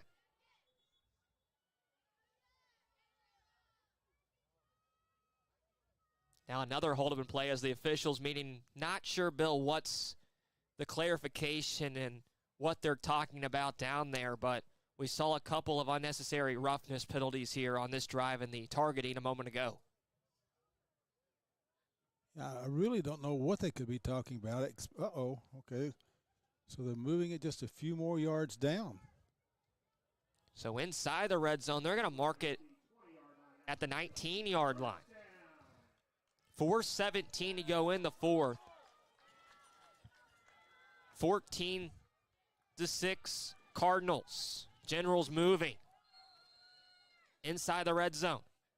3 out to the right, 1 to the left. They're going to throw left side, and it's incomplete. Quickly out of the hands once again of Rance Payton. And finally looking for Giannone, and it's second down. You know, he wheeled around and threw that ball before he really got a chance to look at it and see exactly what was set up, because you'd see he just turns and throws, and he's really lucky that that throw wasn't on the money because it could have been picked off. Second down and 10. First round action of the Kentucky High School Football 6A playoffs here in Lexington, Kentucky on this November night. 2 each way. Take the snap. Peyton scrambling towards his left, throws towards the sideline. It's complete. And able to bring it in was Turner, and has the first down. All the way to the 10 for a 10-yard pickup. And that will move the sticks. First and goal. I'm not sure it moves them, John. It could be just a foot or so short. So they will roll it third down with the chains across from us. And as you mentioned, maybe half a yard. Yeah, maybe that. Maybe that. So third and a couple inches. Peyton looking towards the sideline from the shotgun here on third and short. They'll go 4 receivers here, and they're going to have to use a timeout. They're going to have to roll and burn their second timeout of the half. It's just been a real issue for the Generals, especially this second half. Just, I don't know if it's miscommunication or just not quite confident about what play you want to run, but they're certainly not getting it in there quick enough. And you can see frustration on the field, players wanting the play called and running it. And, of course, a few shouts from the fans we can hear in this open booth, so they're anxious as well. Home crowd didn't like that one a whole lot, but 3rd and 1. Need 1 yard. Payton throws, looking left side. Did he get the man complete? I don't believe he did. No, he was out of bounds. Looking around the 5 and not able to bring it in front of 2 defenders. And it's 4th down. And I'm assuming they ran that play because they thought, well, if we don't complete it here, we just got a short amount we can run and get that first down. But I'm surprised. That's right. We have 4th and 5. I'm sorry. Forgot about the penalty there. So 4th and 5. And Peyton going to throw 4 receivers. Looking plenty of times. Got his man tipped up in the air. Did anyone hang on? Don't believe they did. Deflected past 2 defenders. Turner had a chance at it. And a turnover on downs. Wow, that could have gone either way right here. If we get a chance to look at this tip again, you can see that the offensive player, another offensive player, had an opportunity. There's a tip, and then it's up. Oh, just short. Scotty Mitchell almost whiffed the pick. Yes. And that will give it back to the Cardinals. GRC with the football back in an 8-point lead. And Lafayette with 1 timeout, having to burn one a moment ago. So now he did catch the ball. Right, so because it's inside the 1. So they said Mitchell picked it off. Able to stay with it and bring in the interception. Instead of being around the 15 at the 1 yard line now. They're going to go up the middle here with Paston moving forward and gets out past the 10 to the 12. What a run on first down. Clement came within a hair of breaking loose for a 99-yard run right here. So it was Sam Clement, who we've seen in as quarterback a lot in the second half. Seen burst through there, and you got, 3:05 left. And at some point you have to get a stop only with 1 timeout. You have to think this is your best chance at it here. At the 12-yard line, clock running under 3 minutes. Lafayette needing to stop GRC, trying to move on to the second round. Clement's back under center. Big body set on first down. They're going to go here with Davis trying to move forward and gets close to the 20, up to the 18 for about a 6-yard run. And Lafayette going to use their final timeout. Yeah, what you've got to be careful of here, John, is one of the things that Lafayette's doing, and that any team would do in this situation, is you don't only want to make the tackle, but you would like to separate him from the football. And so you're going to see guys going for the ball. And when you're doing that, that's an opportunity for oftentimes the ball carrier to break loose, because your emphasis is not on tackling but breaking the ball loose. And so you've got to be careful about that and not let the guy break away for a big run. 2nd and 5 after a 5-yard run. First round action, and GRC's came back from 6-0 down, 14 unanswered. Final timeout used by the Generals, and this is the ball game right here. You need to get off the field if you're Lafayette. If GRC picks up a first down, they can run this clock out and move on to next week. Yeah, one of the things, I know I would say this if I were Coach Lawson. Guys, don't listen to the count. Don't jump. Don't give them a first down. Let's make them earn it here. Let's step up in here and play good, hard-nosed football. Make the tackles. Don't let guys break tackles on you. Let's get this ball back. We've got a chance. Let's play good, smart football. 2nd and 5 at the 18. Clement's back under center. And he'll take the snap and hand it off to Davis, trying to turn the edge left side, has the first down, and all the way up to the 29-yard line. 11-yard run, and that should probably be enough to run this clock out tonight. Davis turned the edge, picked up the first down, and moves the chains. Big play, just big play for GRC there.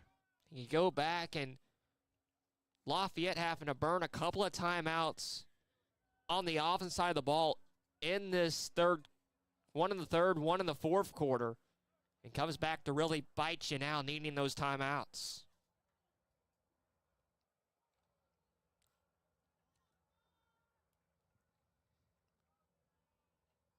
First down and 10. Clement's back under center. They're going to give it on the ground here. Pushing forward is Davis once again, and right up the middle. Picked up 8. Just lowering the shoulder. And we're seeing Trey Davis run very hard here on this drive. Clock has stopped at 1:38. Believe there's an injured player for Lafayette.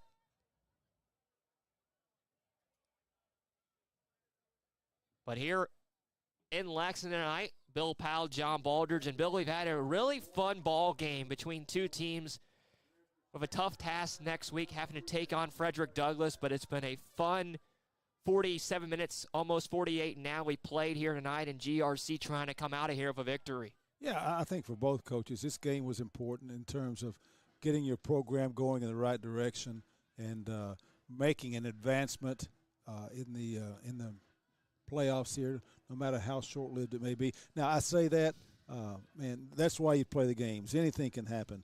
We just both know that Douglas is a tall order for anyone right now, but you want an opportunity. Crowd has made their way out here on a beautiful night in the 50s at kickoff.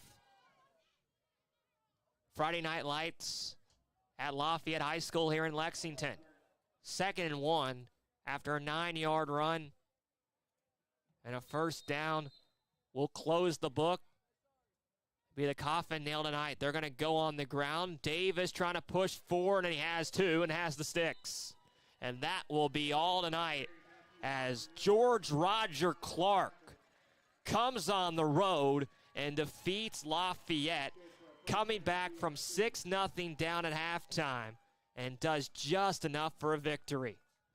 Able to ice it away on a 2-yard run, and they'll put down some kneels and come out of Lafayette with victory here on this Friday night. Really good effort by both teams here. Lafayette put themselves in a position where they could have won this game, and but just some critical things down the stretch. I think the fact that you mentioned just not getting some plays called on time and having to take a couple of timeouts, who knows what factor that could play.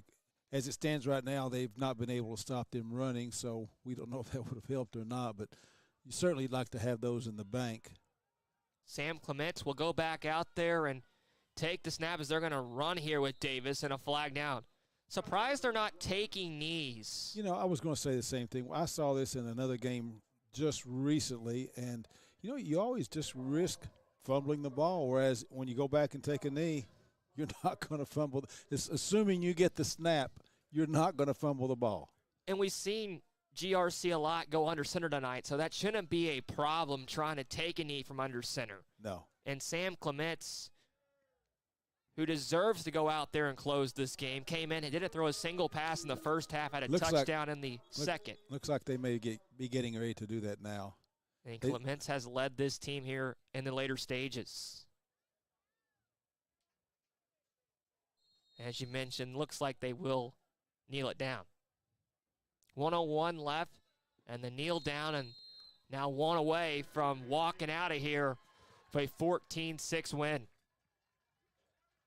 It's been a fun ball game, Bill. We had a pleasure calling it. We'll have a lot to come on the post-game show, but job well done, to say the least, by George Roger Clark coming on the road under their head coach and Joe Cherico, who hadn't won a playoff game for GRC, able to come in here tonight and pick up a big win on the road as a jump off sides. And trying to fall on top. Now going back is GRC, and they'll just take a knee. That was very costly.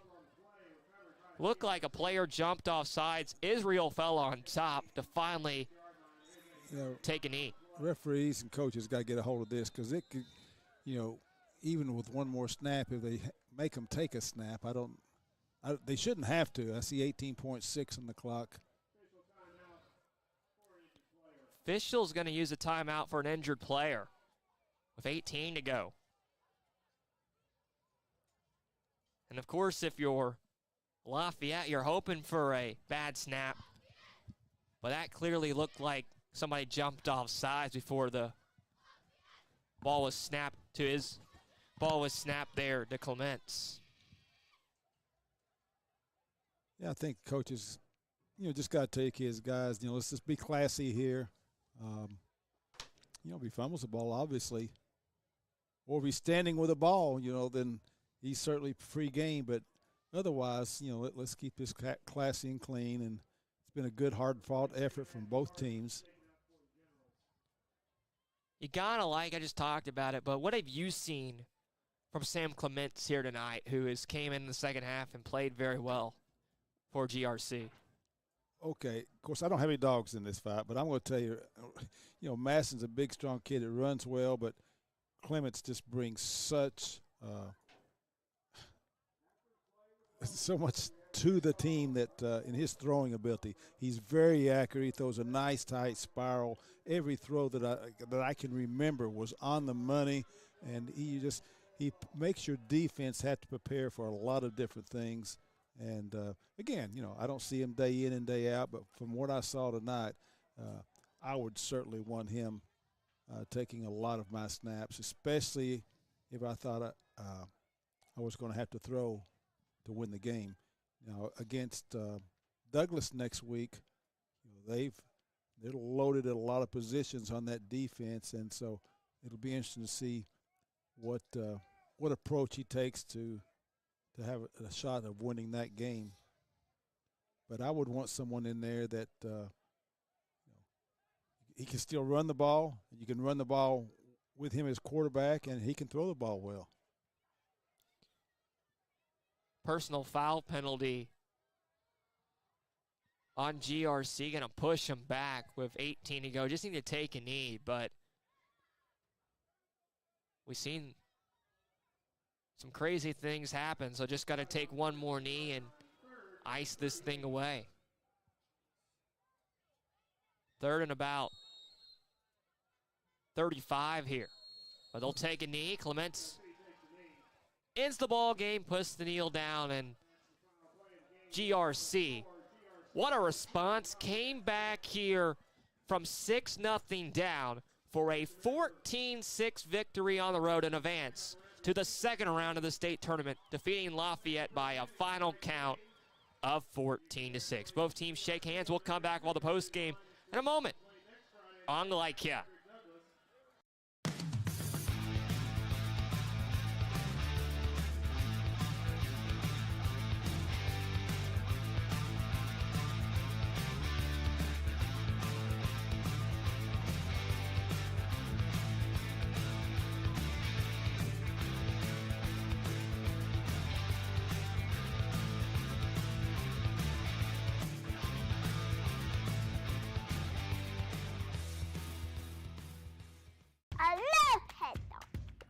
Children love Head Start, and you will too. Community Action Council's prep academies are hiring now. Head Start is an early childhood education program for children from birth to age 5. Help us give more children the Head Start advantage. Teacher, what are you waiting for? Join our team of dedicated education professionals. Apply online today at comaction.org. What are you waiting for? People want to define Gen Z, but that's our job. I wait tables, but last week I built a field hospital. I put out a forest fire. I stopped 1,000 attackers. And a natural disaster. I've saved lives and led a team on patrol. I serve. Well, I go to school full-time. While I work full-time. The greater the challenge, the stronger we become.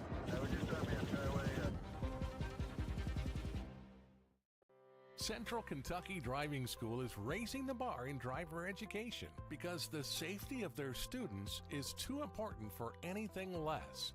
Offering driver training for teens and adults, Central Kentucky Driving School will equip you with the skills needed to become a safe and confident driver. A proud community partner, Central Kentucky Driving School invests in their students and families and guides you every step of the way. For more information, give them a call at 859-538-7775 or visit drivecky.com. For any of your window, door, and siding needs, contact the team at Elite Building Products. Their factory-certified, licensed, and insured contractors have been installing energy-efficient windows and doors for over 30 years. They also offer energy tax credits and military veteran discounts. Locally owned and open weekdays at 242 Wilson Drive, just off of the 27 bypass. For a free estimate, call 859-887-2440. Elite Building Products. Make a bold impression when you show up in a new Kia from Cartown Kia. Save $4,250 off a new 2024 Kia Sorento or lease for $279 down and $279 per month. At new 2024 Kia Fortes, just $229 down and $229 per month. Or save more with rates as low as 0.9%. And don't forget our 10-year, 100,000-mile limited warranty. Give them something to talk about in a new Kia from Cartown Kia and CartownKiaUSA.com.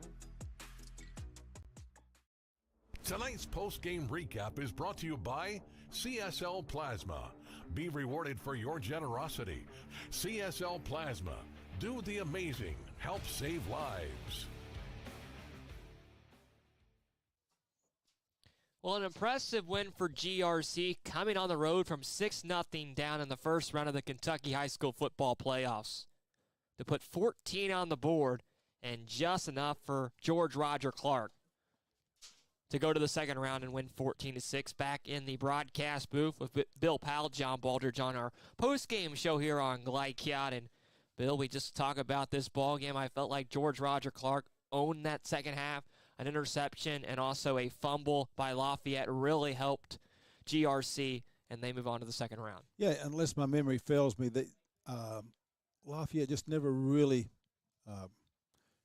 had an opportunity in that second half. I think you're right. GRC just really sort of owned the second half, and two nice drives there. Just good football play, and kudos to them.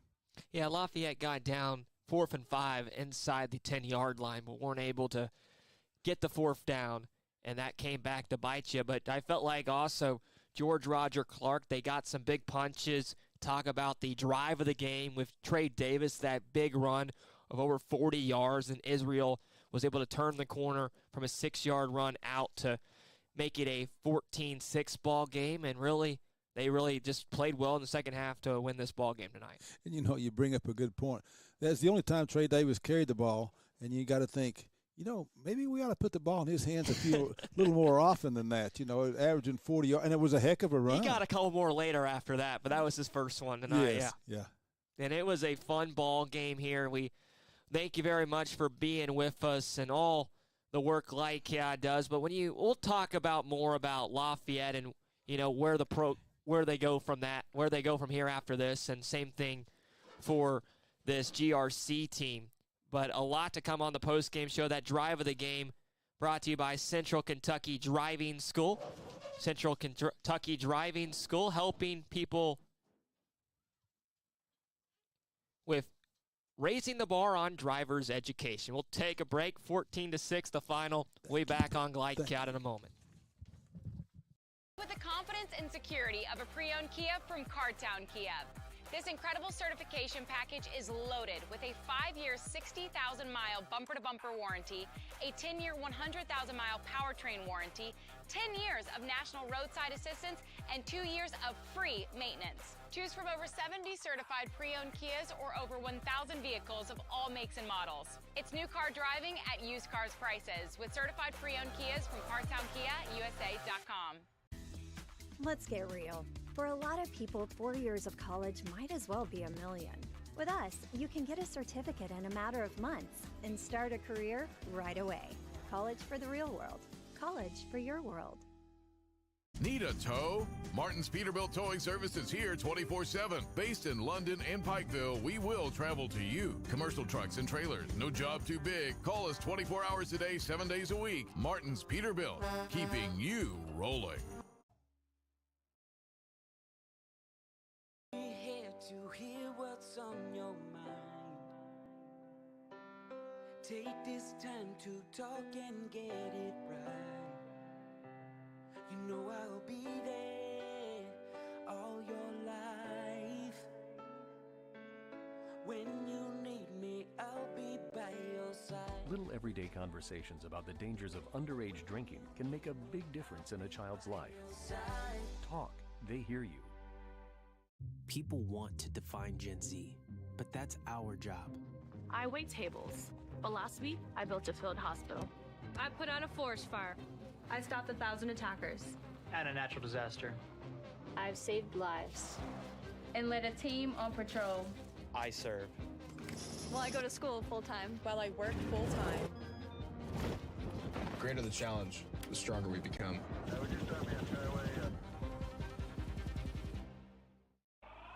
New recruit, take advantage of our apprenticeship program. Come out of our 4-year course debt-free. With health insurance, a guaranteed pension, a degree, and an electrical license. 3 words I'd use to describe the apprenticeship are opportunity, skillful, educational, solid career path, rewarding, beneficial, and a brotherhood. A life-changing opportunity. The cost of school is free. All your books are paid for. You go to school once every 2 weeks. All the other stuff is on-the-job training. The teachers here are great. They're all very, very knowledgeable. They're preparing you for what you're already seeing in the field. If you're struggling with something in school, sometimes your fellow students can help you work through that. Everyone's willing to help each other. It's like a big family. I love being a part of a union, something bigger than myself. This field is so vast. You can find something that you really love to do because there is so much you can do with it. I went from a job to a life-changing career.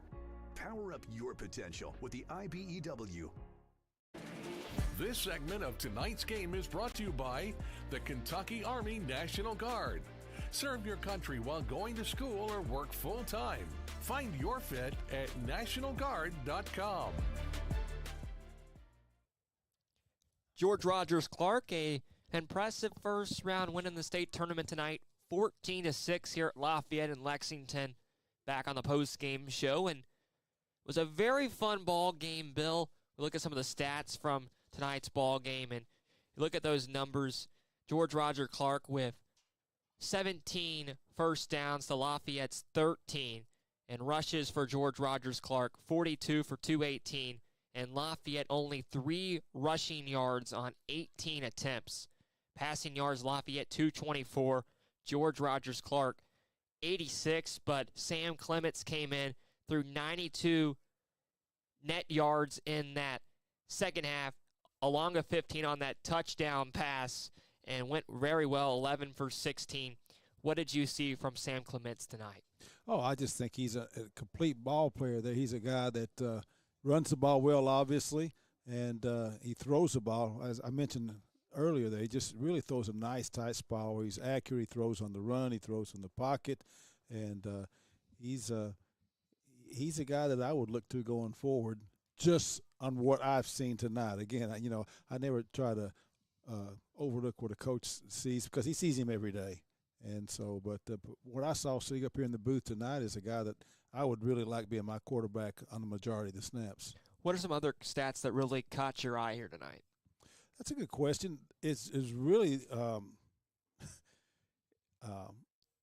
biggest stat, you've already alluded to it, is 3 rushing yards for Lafayette. Yeah. And, it's you just can't win. You can't win a game. I don't care how many yards you throw for. If you're running for 3 yards, you just can't beat people. And just trying to look at some other things. You had 147 yards in penalties against GRC.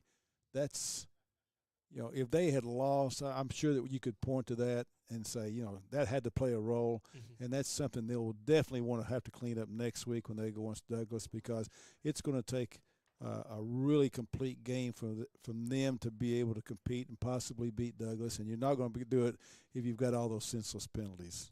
We'll talk about Joe Cherico and his team getting ready for a Douglas team next week. But first, I want to talk about Lafayette, and they lose their now 9th straight playoff game and their 8th straight loss in a first round, and still another year where they don't pick up a victory here at home in their place, a team that came in 6-4 in this matchup.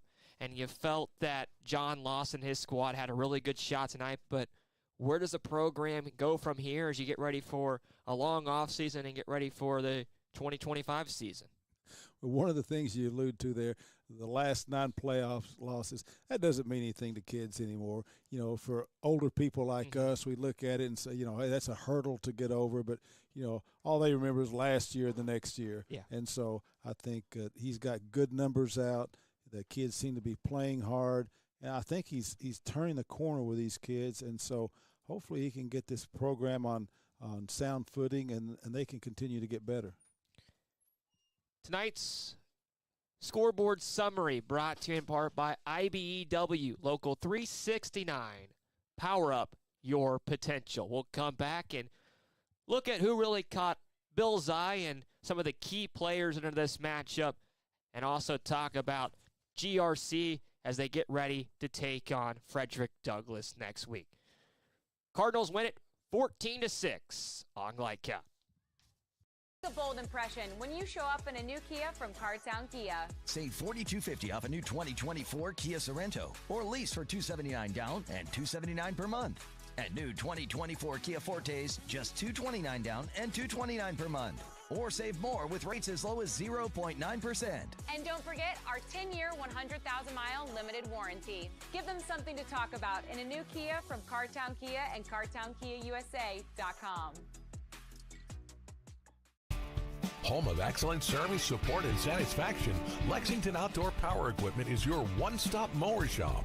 Family owned since 1985, Lexington Outdoor offers top brands like Husqvarna, Toro, Grasshopper, and Echo. Plus, free pickup and delivery. Located just 2 miles west of Douglas High School, they're open weekdays and most Saturday mornings. For more info, stop in or visit their website at lexoutdoorpower.com. Lexington Outdoor Power Equipment, the right equipment for the right job.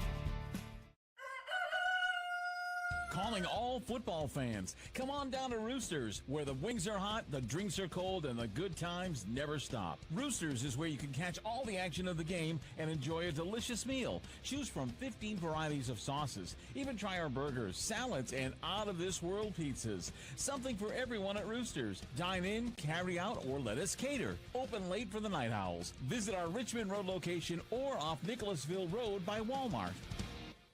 A new year means next-level math, but even the best teachers can't always provide the personal attention each child needs. Mathnasium has a solution to help any student excel. Our caring, highly trained instructors use a range of teaching modes that ensure true foundational understanding. We're not about rote memorization. The Mathnasium method develops the critical thinking and problem-solving skills they need to succeed, with the option to learn face-to-face online at home or face-to-face at one of our 1,000 neighborhood learning centers. Mathnasium, we're changing lives through math.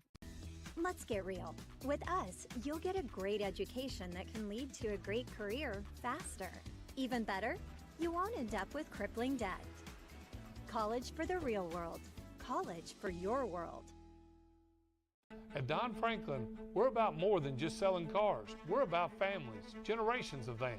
Founded by my parents in 1968, we've been here growing alongside you.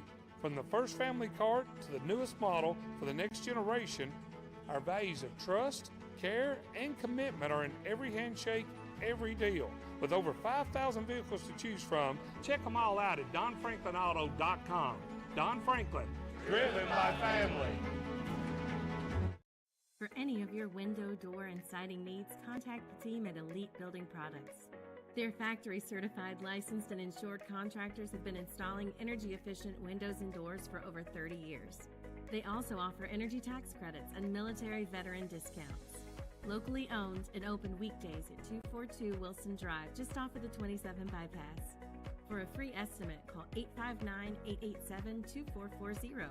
Elite Building Products.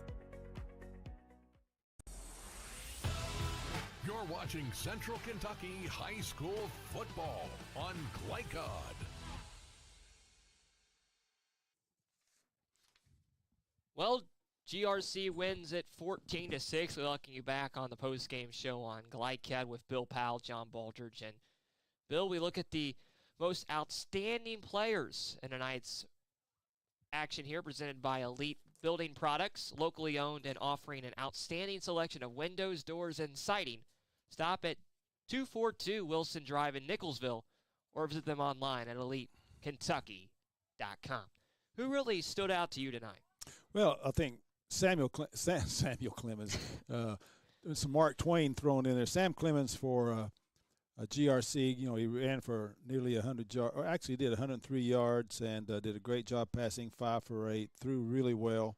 And actually, his one punt went 47 yards, so it was like Jim Thorpe out there tonight, a little bit of everything. And so he stood out for them.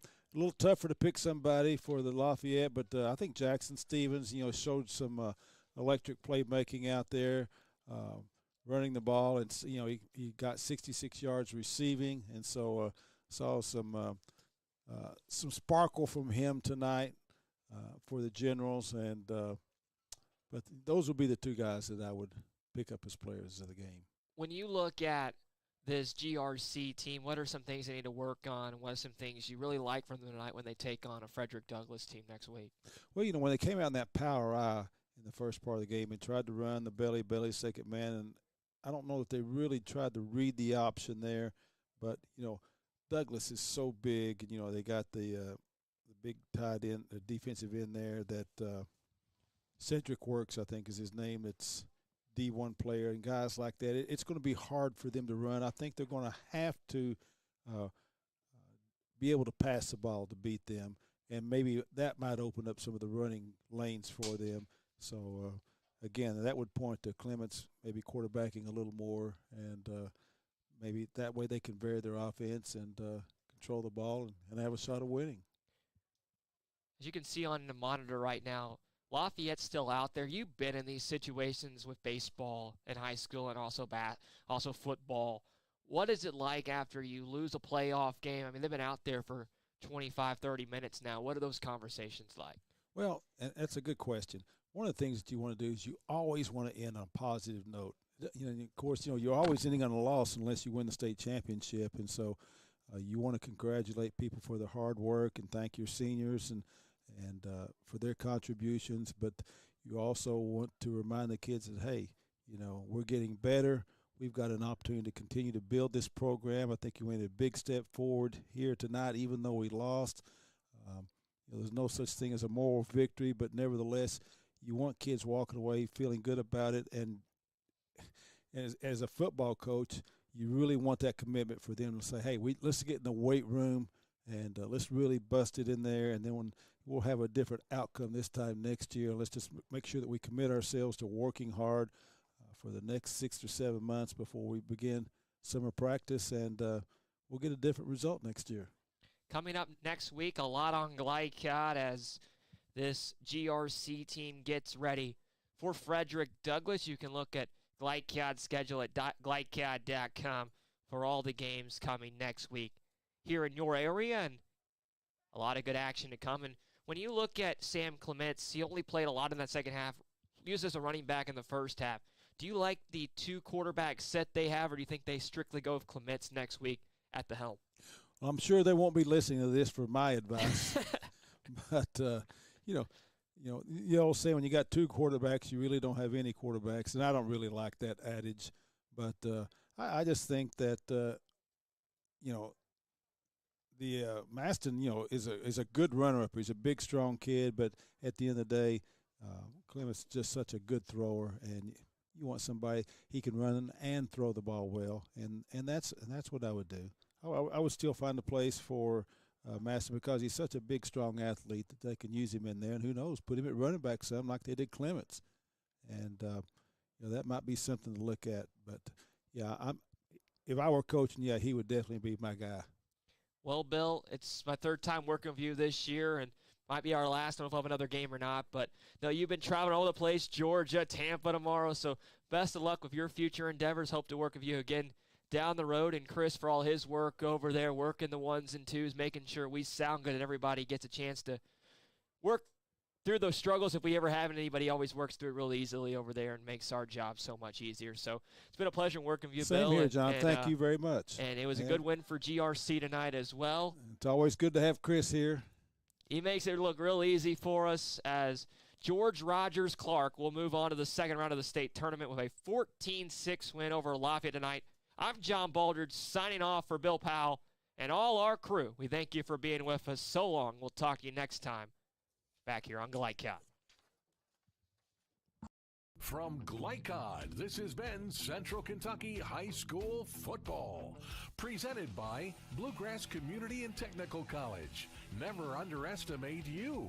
Tonight's game was brought to you by Cartown Kia in Nicholasville, movement that inspires. IBEW Local 369, power up your potential. Mathnasium of East and West Lexington, changing lives through math. Roosters, a fun, casual place for wings and more. Martin's Peterbilt of Central Kentucky. Community Action Council. New Vista. Tech 24. Lexington Outdoor Power Equipment.